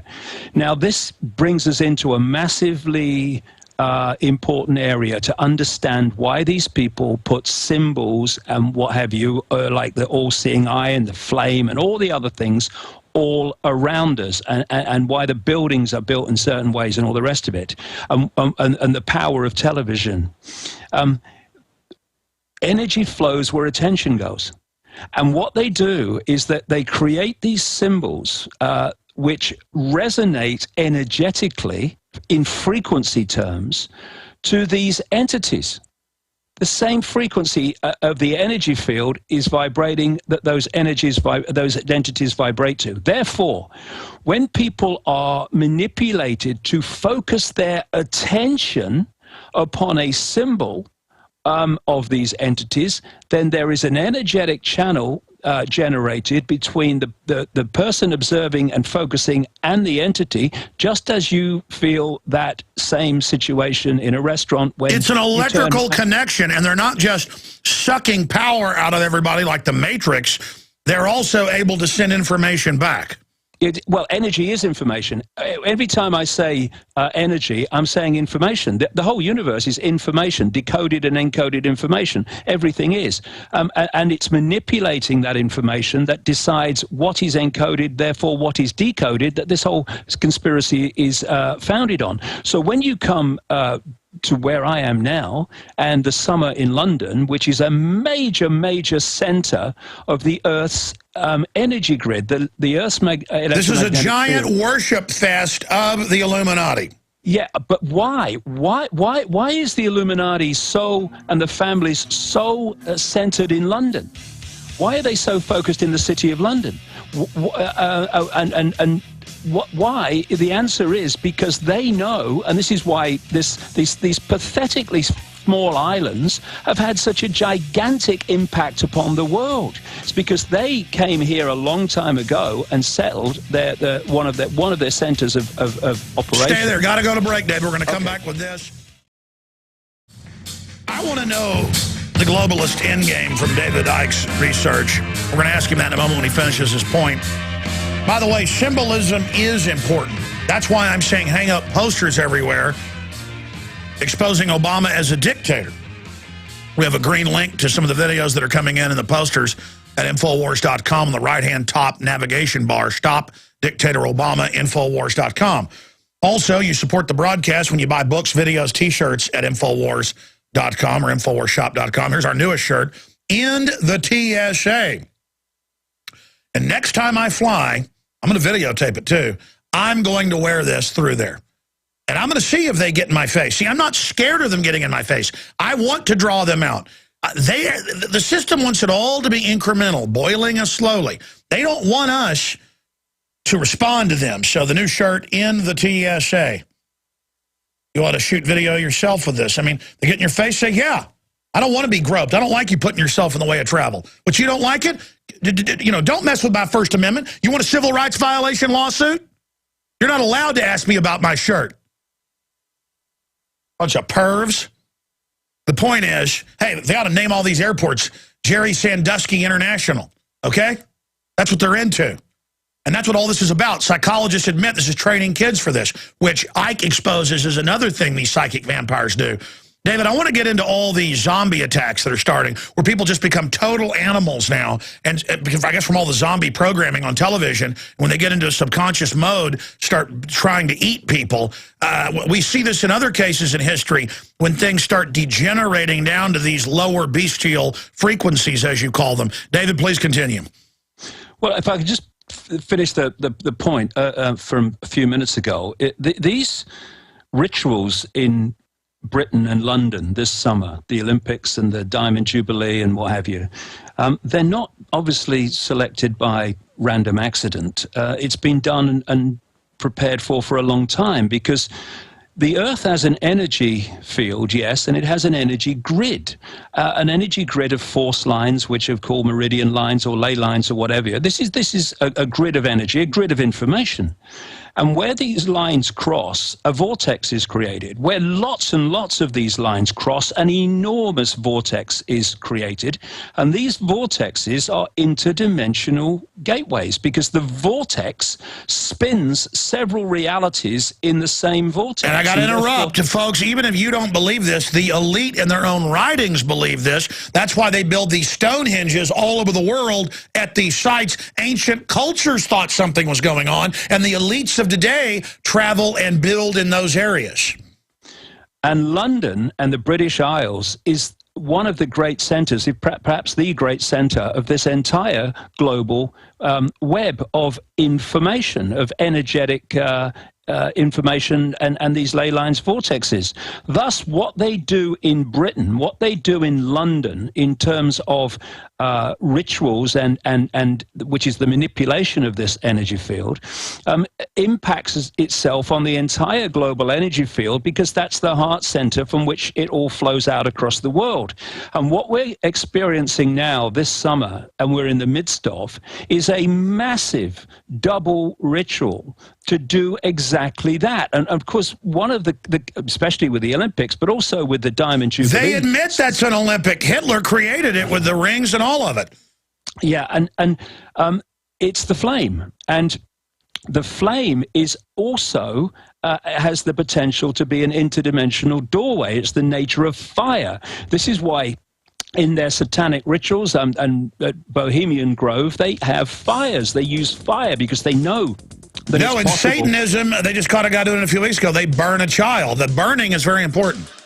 The fire is very much at the center of it, because they know it's an interdimensional portal, or potentially so. And that's why when a lot of people and psychics and others, they look into fire, they see things, they see other dimensional things, because it's through the fire. And at the end Stay there, back in 1 minute.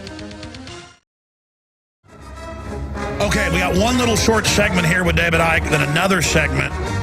And it's the next segment that I'll go to James Scott Colin, and Steve. I'll at least get to those 5, 6 calls for David Icke. David, amazing discussions we're having right now.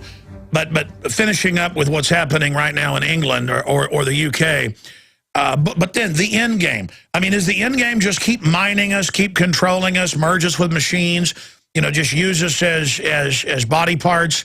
That's what the elite openly say, that the future doesn't need us. They want machines now. They want to get rid of most of us. I mean, why do the technocrats want to do that, regardless of who they really are? And what is the end game if no one opposed them, if this big awakening didn't happen?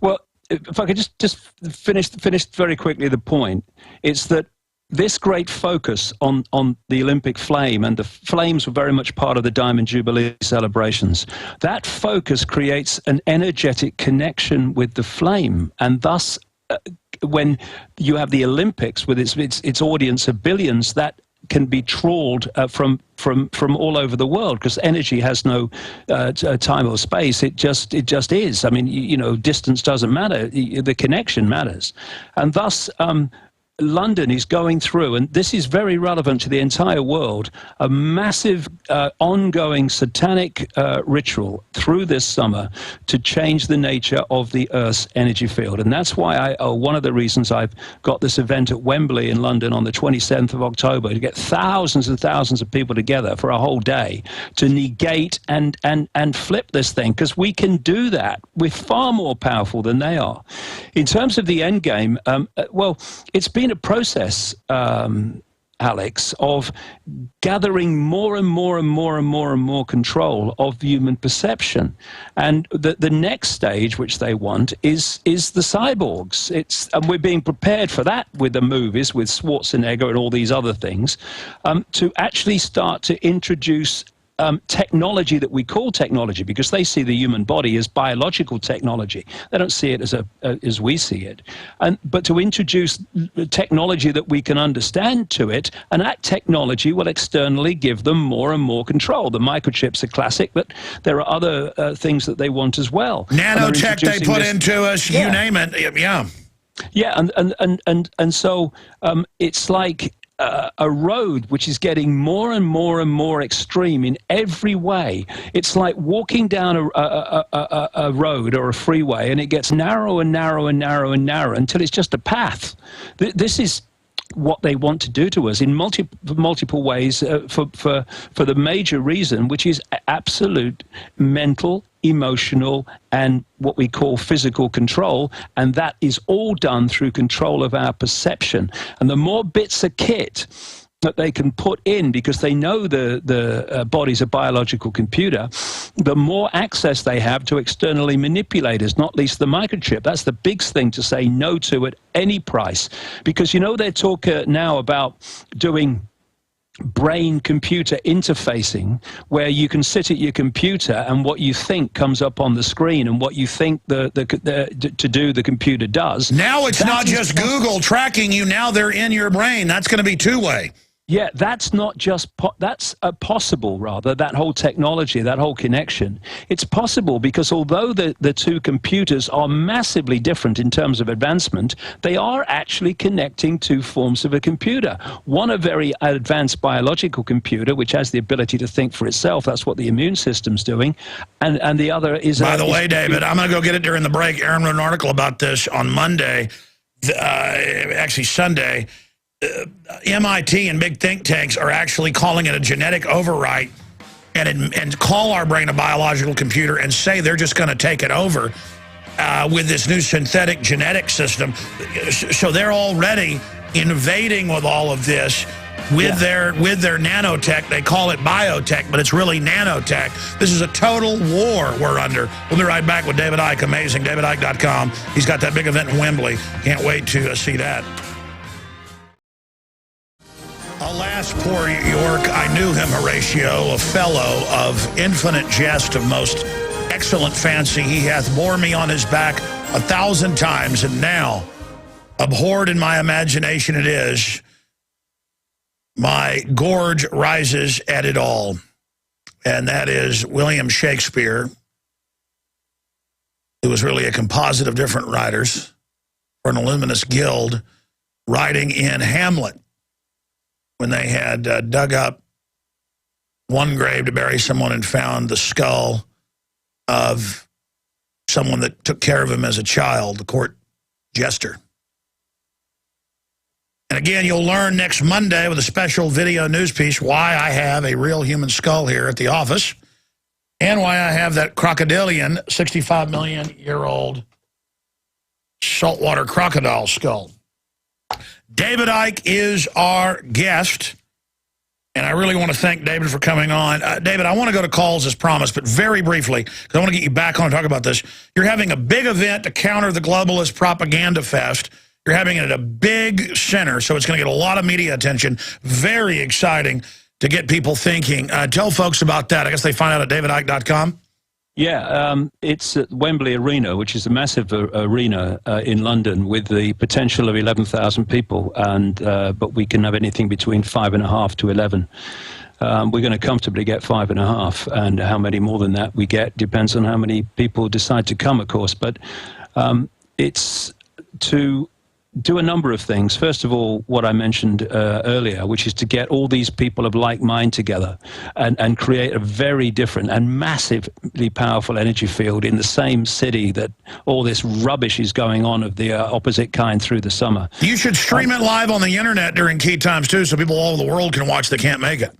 Well, we'll see what we can do. But you know, the more people that can get actually in the arena, the better, because that energy is very, very important. But the other thing is that you mentioned there, to get a very, very large number of people together to hear information of this kind, and I'll be talking for about 9 hours. It's revolutionary. Yeah, but the point is that what I wanted to make a statement.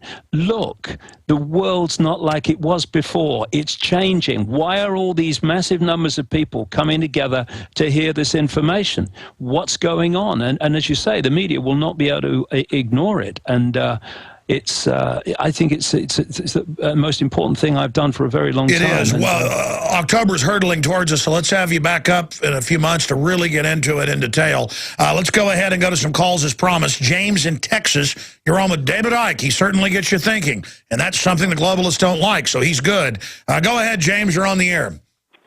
Hey, 2 days ago I was Oz, now I'm just James. I've declared myself a soft kill, and it is the most freeing thing that you can ever do to yourself. Just declare yourself a soft kill and go on and just get after this. And David Icke, to you, I would say, to the 5,500 that you have show up, have them be conduits. Have them accept the energy that we're all going to send. Well, more than that, I mean, by energy, the energy of waking up and going out and reaching out and showing the numbers. Do you have a question for David Icke, sir? The question I have for David Icke is, why it's basically bounding on what he's already been saying. You know, why can't we walk through walls? The reason is what he's saying. I mean, he's absolutely correct, and I just wanted to piggyback on that and get out. Yeah, my point is the elites believe in all the things David Icke is saying, whether it's totally true or not. This is the real deal. I appreciate your call, James. We got to move quick. The thing very quickly, that, you know, we live in a holographic world, which is not physical, but I'm sitting in a chair and I'm not falling on the floor. And we think by the conscious mind's perception that it is something physical that's stopping me walking through the wall or falling through the chair. But it's actually electromagnetic resistance of two different electromagnetic fields or types of field. But when we decode it through, it appears to have solidity. That's the way. And if you can get yourself into a mode, an energetic mode, where you can sync with these other fields, then you can walk through apparently inanimate objects. But it's a hell of a challenge. Well, that's what the Pentagon's working on, teleportation. They've now actually been able to do that. Let's go ahead and talk to Scott in Florida. Scott, you're on the air. Go ahead. We got to move quick, folks. Okay. Hey, it's a great honor to talk to you, David. A great honor to talk to you, Alex. David, I'm 21 years old right now. I literally opened up your first book in 2005. In my junior year of high school, and I've been following you ever since, following your research.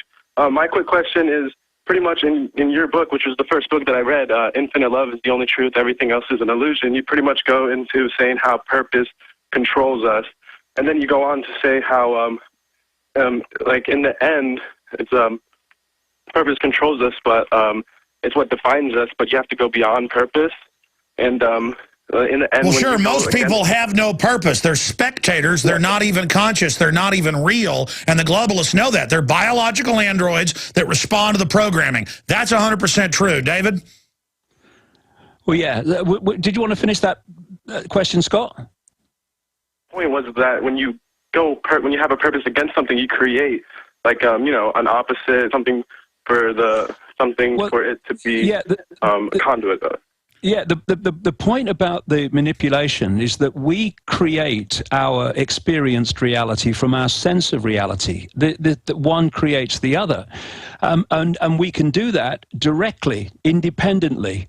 But what the whole conspiracy is about, by these people that understand this process, they are trying to get us, manipulate us, by manipulating our sense of reality. They know that through that we will the tail wagging the dog. Got to move quick. That experienced reality, and that means that they're constantly trying to program our sense of reality, our perception of reality, because they know that becomes the reality of the experience. And therefore, what they're trying to do is give us their perception of reality, which is we are little people, we are limited, yes, we have no power. And that's the world we live in if we accept that nonsense. Yeah, we got to move quick, or we won't be able to get to any more of these calls. We only got about 5 minutes. Kareem in London, you're on the air. Go ahead.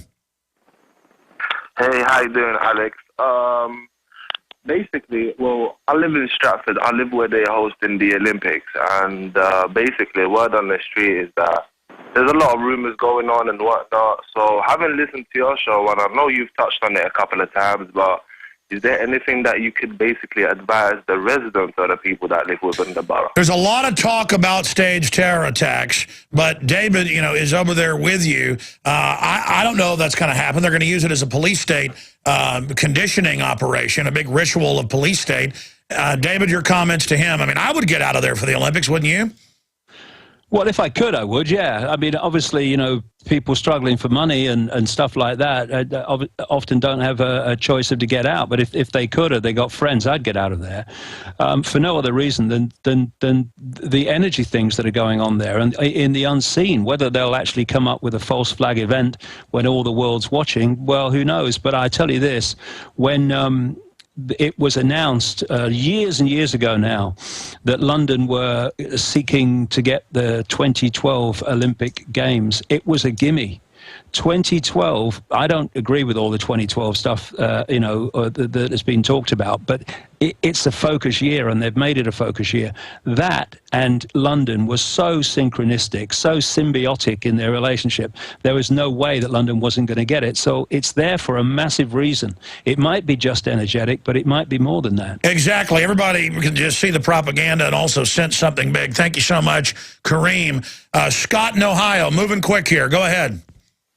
Hello, Alex and David. I just have a quick question. Have you heard of Litha, the Return of Darkness ceremony? It's supposed to be held at Kimball Castle tonight, or a.k.a. Cherokee Ranch in Colorado. Have you heard about that? Yeah, I mean, I've heard of those places out there, but I never really see any proof.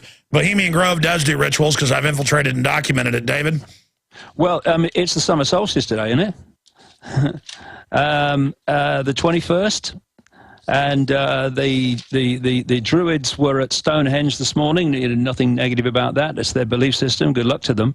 But, you know, it's no accident that Prince William was induced to be born on the summer solstice, so that they play with these energies, these astronomical energies and astrological energies all the time. They believe in it. I mean, all these elites are into the occult. It's not debatable. Rituals will be going on today, elite rituals all over the world in the different countries. Absolutely. Have you heard of the specific castle he mentioned? No, but I mean, it's got castle after it, and they love castles. I mean, they've got their European castles all over the place. I mean, they just love the castles and the palaces and all that, because part of their genetics, it has an absolute obsession with hierarchy. and thus they are absolutely obsessed with hierarchy and position and everyone in their place. This is why the Rothschilds have run around all over the bloody place getting barons and lords in front of their names. They're obsessed with it. And the royal family, of course, are a classic. Yeah, it shows how primitive they are. Look at this. Fidelity Investments funding synthetic biology takeover of life. Infowars.com. Lab-created artificial species will outnumber life 50-1. Financial firm says Fidelity is telling their investors they're going to override, as if none of us have a say, as if they just say this is the future. I mean, this is madness. What they're saying is 10 times wilder than what you're saying, David. Yeah, Fidelity Investments. They still got the pyramid as their logo. They did a few years ago anyway. They certainly do. The shining pyramid. We're out of time, David. Promise you'll come back on in the next few months. Oh, not a problem, mates. I've enjoyed it. I'm going to come say bye to you during the break. Thank you so much. Got 30 seconds. Closing comments, David.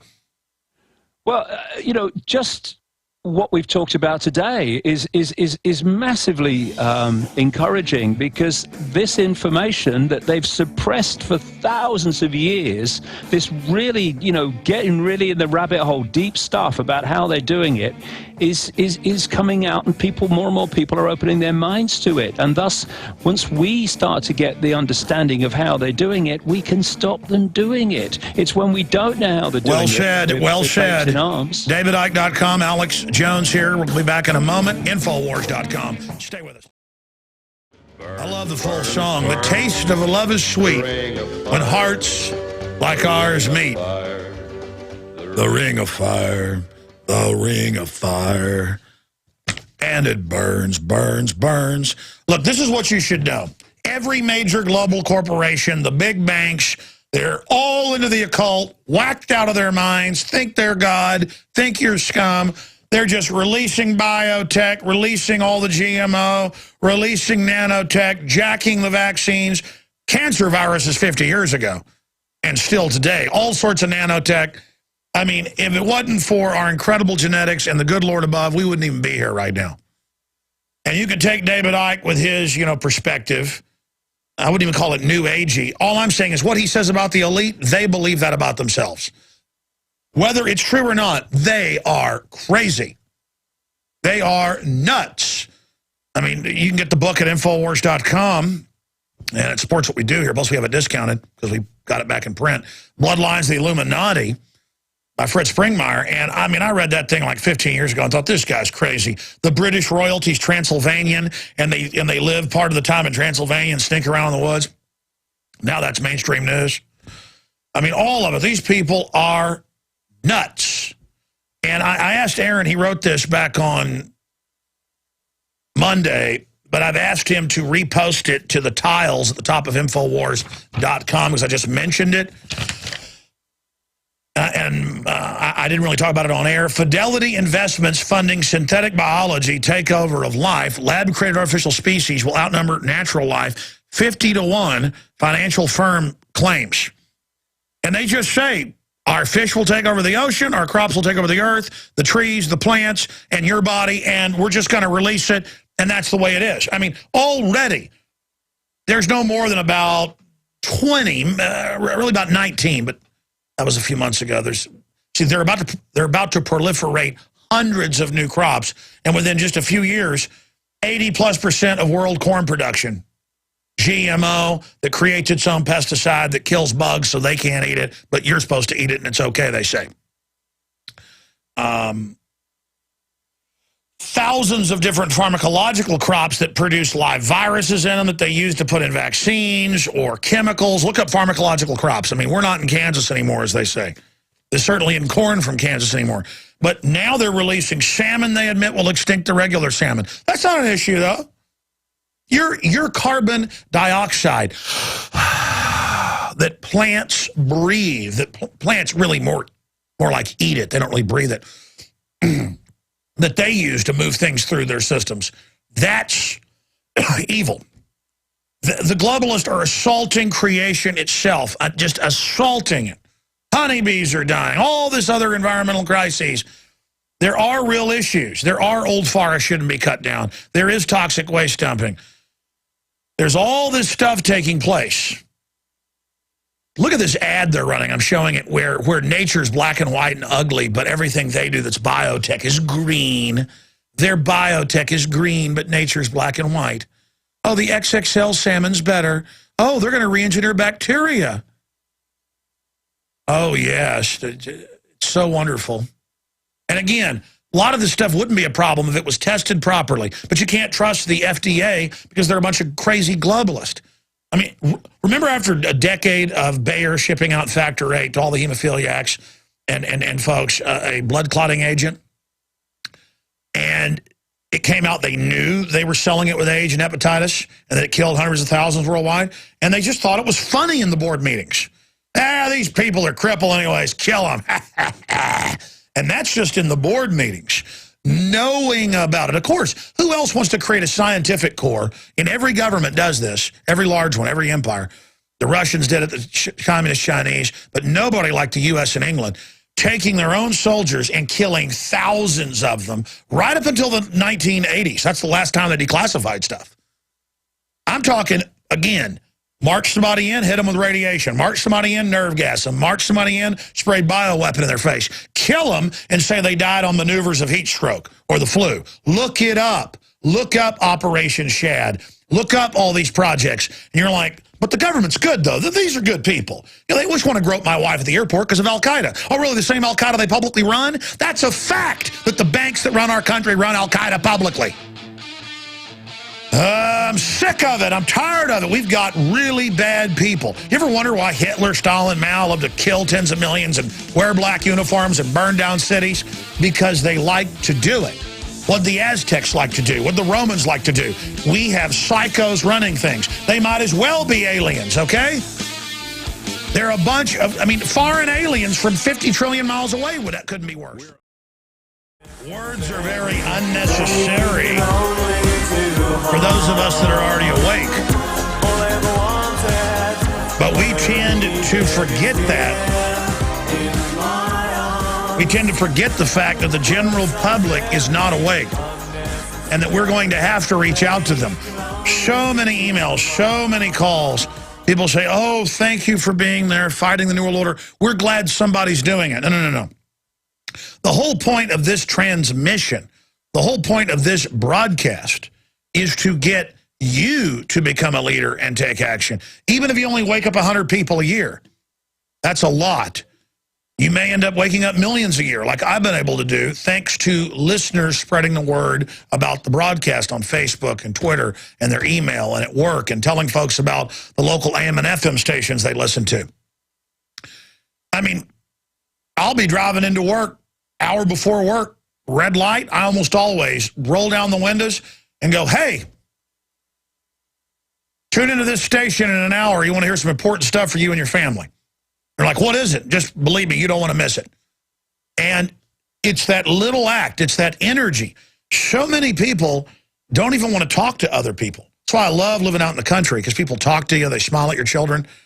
I understand being in the city, being busy, having some place to go, but it's just this me attitude where you think you're getting ahead because you're so self-centered. Now, I get because the people are so nasty in the city on the other side, not wanting to strike up a conversation because they can get so weird.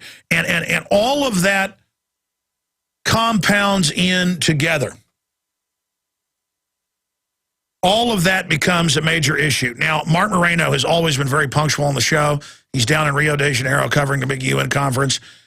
His Skype didn't work yesterday, and then now the phone isn't working, and it may be a time zone issue.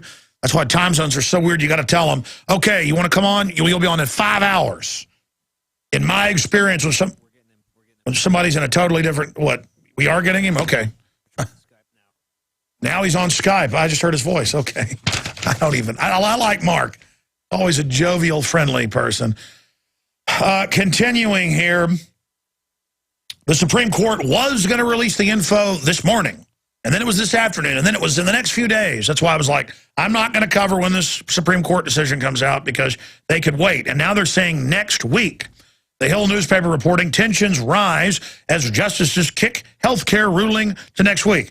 And I've predicted it's going to be scaled back health care But the banks want it. They wrote it, but people aren't buying it. And so it'll be selectively enforced. It'll just codify where basically they make you get health care, and then now charity care doesn't exist anymore unless you're an illegal alien. It'll just be an even more of a scam and fraud when they're done. And it'll be called a victory for conservatives to be mean and not give people health care. Really, we had health care, the best in the world, the cheapest in the world, and everybody got taken care of until government got involved. How many medical doctors have I had on this broadcast who talk about how when they went to college just 30, 40 years ago, they were told, you will do 1/3 of your care as charity care. Even if you're at a for-profit hospital, this is what you do, Hippocratic Oath. And they expanded on that. These so-called charity hospitals, and that's most of them that got taken over by the Rockefellers and other big foundations, they're supposed to be charity hospitals, but they're really big profit hospitals. It's just that since they're tax-free, they don't pay taxes. Great scam. So nobody can compete with them, so they've taken over, and they're jacking up the prices. A lot of other things get involved here, but now that we have socialist health care, now the government says we do have to cut back on the quality, and now they're admitting in England over 30,000 old people killed each year. Oh, your brain tumor is 100% operable if done in 1 month. You're going to wait 18 months. Well, it's almost 100% kill within 1 year. I've watched their parliament where they admit it, where those defending the National Health Service admit it. Okay, we got big breaking news here, ladies and gentlemen.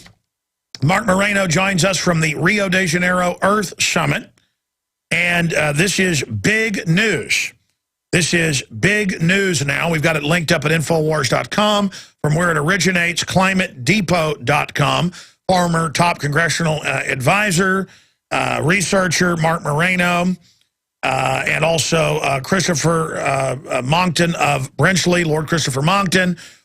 They are making the new global government treaty, which they admit you'll be arrested. They said this in Durban last year if you criticize their carbon taxes. By the way, guys, pull up the headline. $1 million fine or million fine in Australia for criticizing carbon tax. You'll get mainstream news saying they have secret agents. Starts next week. Listening if you complain or say it's costing more money. This is Australia, supposedly part of the Western free speech. This is worse than communist China. Well, now UN censorship, Rio Earth Summit text is now secret. Senior official of Transparent UN admits Rio negotiating text is classified. And we got Lord Monckton on tomorrow. Joining us is Mark Moreno now. Mark, big breaking news here. Tell us about it. Yeah, this is a shock. I've been to every UN conference pretty much since the last Earth Summit in Johannesburg, South Africa, 2002. And you've always been able to go up and take a look at their draft text. They have a UN documentation center. They've always been willing to provide it. Well, as you know, Lord Monckton at Climate Depot broke this story in Durban last year about the Climate Criminal Court and the rights of Mother Earth. And it, you picked it up. It ended up on the Drudge Report. It got picked up all over the internet, on television, cable news. This became a huge embarrassment for the UN, which they then pulled those parts of the agreement at the last minute. Well, this year, they seem to have learned from their mistake, and now they have everything behind restricted access. We can't even have access to the government delegation. We can't have access to the plenary session. We can't have access to these texts, either hard copy or available online. They have completely shut down what they previously have said. This is going to be the most transparent conference. They're going to make everything available. They apparently have a lot to hide, and here we are now going through full day 2 of this conference, and we have no idea what they're doing behind the scenes, because for the first time ever, they've banned us and they banned the public. They banned all the other organizations here from having a right to know unless you were part of an official government delegation. So a desperate circling of the wagons, an open authoritarianism. Now, 2.5, 3 years ago at Copenhagen, they kept saying they would bring it out, but we're negotiating behind the scenes. You guys got a leaked copy that totally destroyed them, where they said right at double the cuts for the third world, they told the third world, hey, get America, get Europe, we're going to give you money. It was no such thing. It was a eugenics blueprint. So now they want our governments to sign on to this global governance treaty, break this down, but we're not allowed to see it. And then I want you to segue into, I'm sure you saw the articles, where with a straight face, they have the head, quote, climate cop saying, you will be fined 1.1 million Australian or arrested if you talk bad about carbon taxes. Yes, I mean, that's all part and parcel. We have Maurice Strong had just made an appearance here yesterday, and he of course, was the godfather of the first Earth Summit, and he is down here, and it's not surprising. This is all. He's now, by the way, he's now claiming that he just went to China as a coincidence, not to avoid jail or to avoid any criminal prosecution, that just happened to be a coincidence after the UN scandals of years ago. He's down there, and it's not surprising that they've really turned this process on its head by being completely secret. We don't exactly know what's going to come out of this. Secretary of State Hillary Clinton is going to be arriving shortly, and also Todd Stern, the U.S. climate envoy. I don't know what's going to survive in this draft yet. Maybe we'll find out on Sunday or Monday when this is all through. We'll have to see. But again, so now it's like a giant Bilderberg group meeting with thousands of people paid for with taxpayer money, and we're not allowed to even know what's going on. That's exactly what's happening, yes. And interestingly enough, we also have Richard Branson made an appearance today. Lucy Lawless, who was arrested protesting Arctic drilling, the actress from Xena, Princess Warrior. Actor Ed Norton is down here. Richard Branson was particularly offensive. He was against oil drilling despite owning 3 airline companies, a space company. He's touting small island nations' ability to live without carbon-based energy and go carbon neutral while he himself jets around the world. This is a guy who's got untold millions of dollars, maybe even a billionaire, proudly touting poor people living at barely subsistence level for rejecting carbon-based energy. And we're supposed to be looking up to this man. He did a whole thing with Greenpeace today talking about banning oil drilling in the Arctic and other places. And this is the man who's made his fortune off of carbon-based fuel through his airlines. And he's talking about space exploration at the same time. So this is the kind of offensive, hypocrisy, repulsive stuff going on here. And keep in mind, James Cameron was down in Brazil, I believe it was last year, protesting development projects here that would bring running water and electricity. Oh, I'm going to stop you. In Uruguay and places, the Amish went into desert areas, drilled wells. They were run out of Russia and Germany hundreds of years ago. They built it up. They're supplying half the food to multiple countries. And I've seen articles where the UN is trying to take their land, saying they're not good environmental stewards. All they want is the land. They're murdering criminal pigs. Yes, we have reports of them slaughtering people in Africa and other places to seize this land, all part of these carbon credits and new things. And you mentioned Australia. Australia is now in the process of setting up essentially a climate central bank. And they're appointing people to set a price on carbon, to set renewable energy mandates. And most frightening of all, if you're a business owner and your costs go up and you have to raise your prices, you are forbidden by law to tell customers that it's the wacky and carbon policies of your government that are driving up prices. And this is from a country that under John Howard, just a few short years ago, I think until 2007, had joined the United States in opposing the Kyoto Protocol and all this UN nonsense. They went from being a free individualistic country to being bought and paid for by the Greens and Australians. It is shocking. If it can happen in Australia and they can have this kind of suppression of free speech and economic activity. By the way, we're not joking. I've read the quotes from the official site. They call it lying. No judge, no jury. They said, we're going to have our spies in your stores, on the streets. If we hear any criticism of this tax when it goes in some areas 50%, you will be given a 1.1 million fine or arrested. I mean, that's like out of this old Soviet Union. I mean, this is, they admit it's going to increase prices. So they're saying you have no free speech. I just can't believe how evil these people are.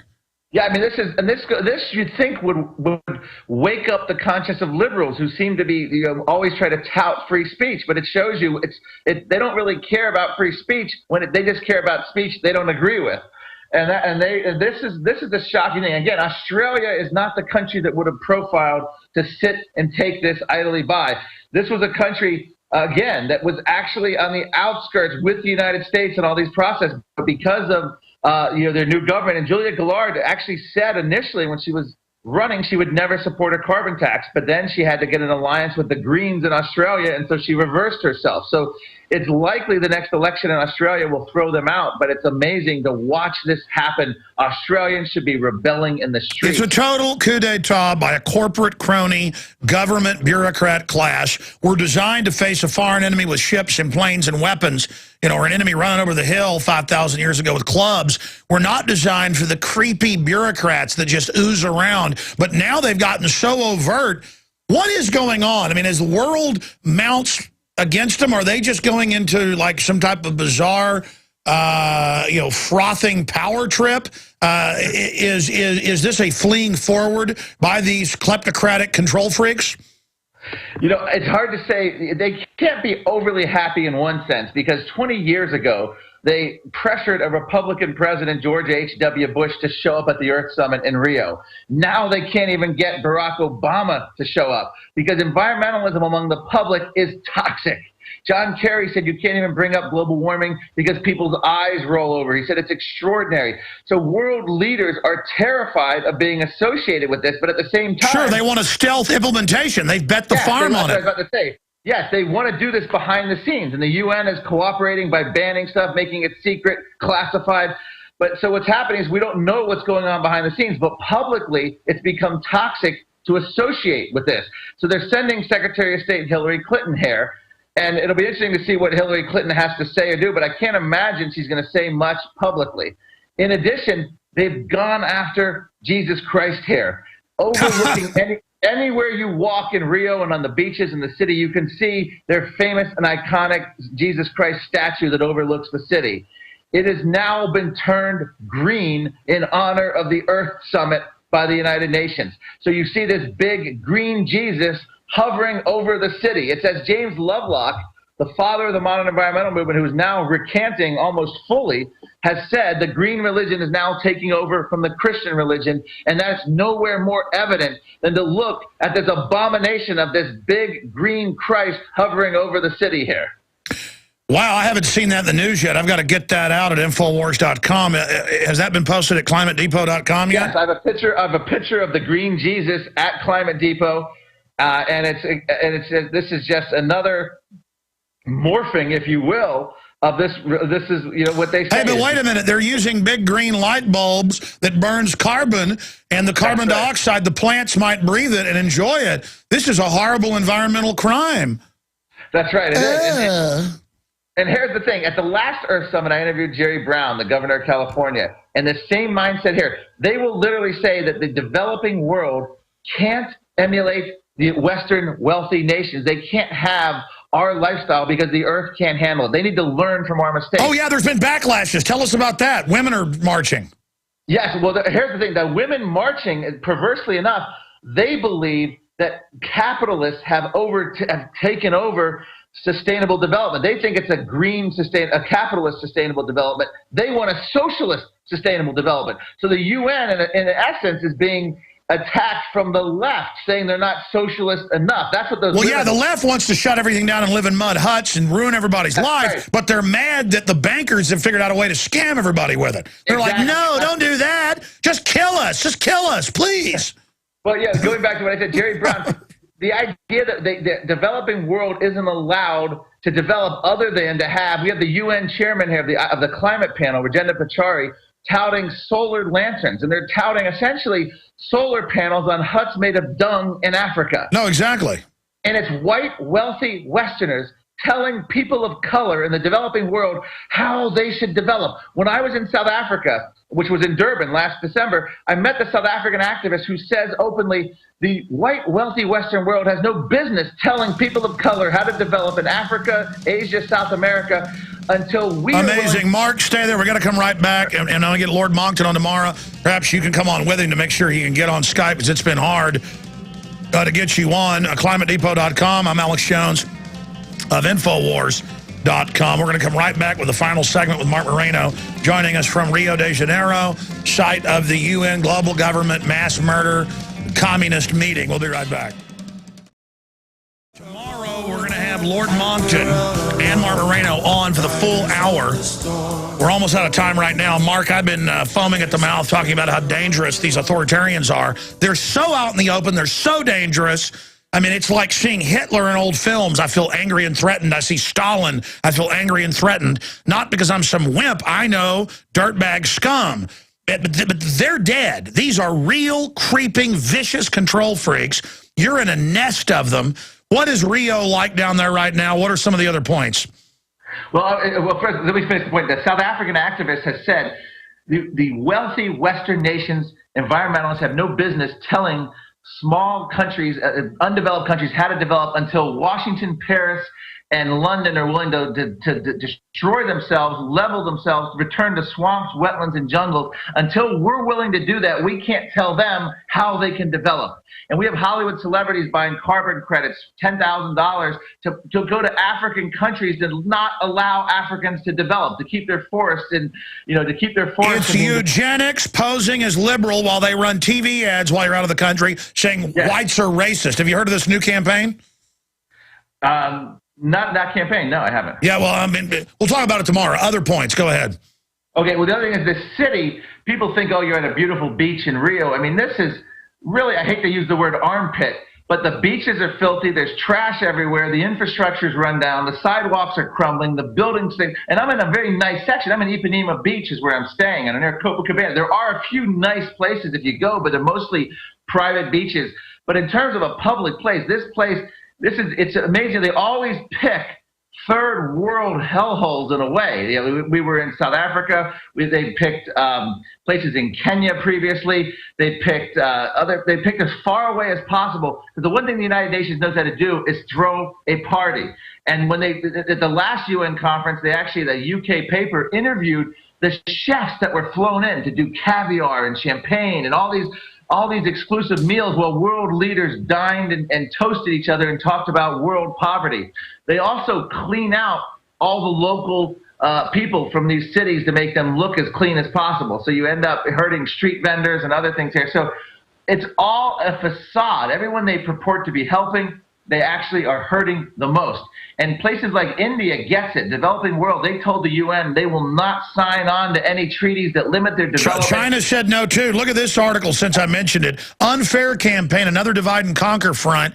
Billboards, TV ads saying, I'm white, that's unfair, and saying whites are inherently bad. This is being paid for by the state government of Minnesota. And with federal government funds as well. What do you I mean, again, they're murdering people all over the world, turning their power off or stopping development while lecturing us that white guys are bad. Total race war garbage. What do you make of this? Yeah, in fact, we've unearthed some old papers. This is an old impulse. They said the climate was stable in Australia. This is back in the 1870s or so, until white settlers came in. And this has been happening all along. They're always trying to blame it on the evils of the white man. In fact, they would argue that Western development is the most evil thing, and there's a race component to this. When you have white wealthy Westerners, and I met people that come to these Earth summits, the college kids, I call them eco-missionaries. They preach to the developing world living in huts of dung and dire poverty that they're living Earth-friendly. They're doing it right. They've called the U.S. lifestyle total BS because we have development, we have wealth, and we have infrastructure. So they've turned everything on its head at these conferences and these activists that are here. Well, they're a foreign army. They want to cut our resources off. They work for the globalists. It's a scientific plan. Thank you for going to great lengths to join us, Mark Moreno. You and Lord Monckton will join us tomorrow in this same hour with even more updates from Rio de Janeiro.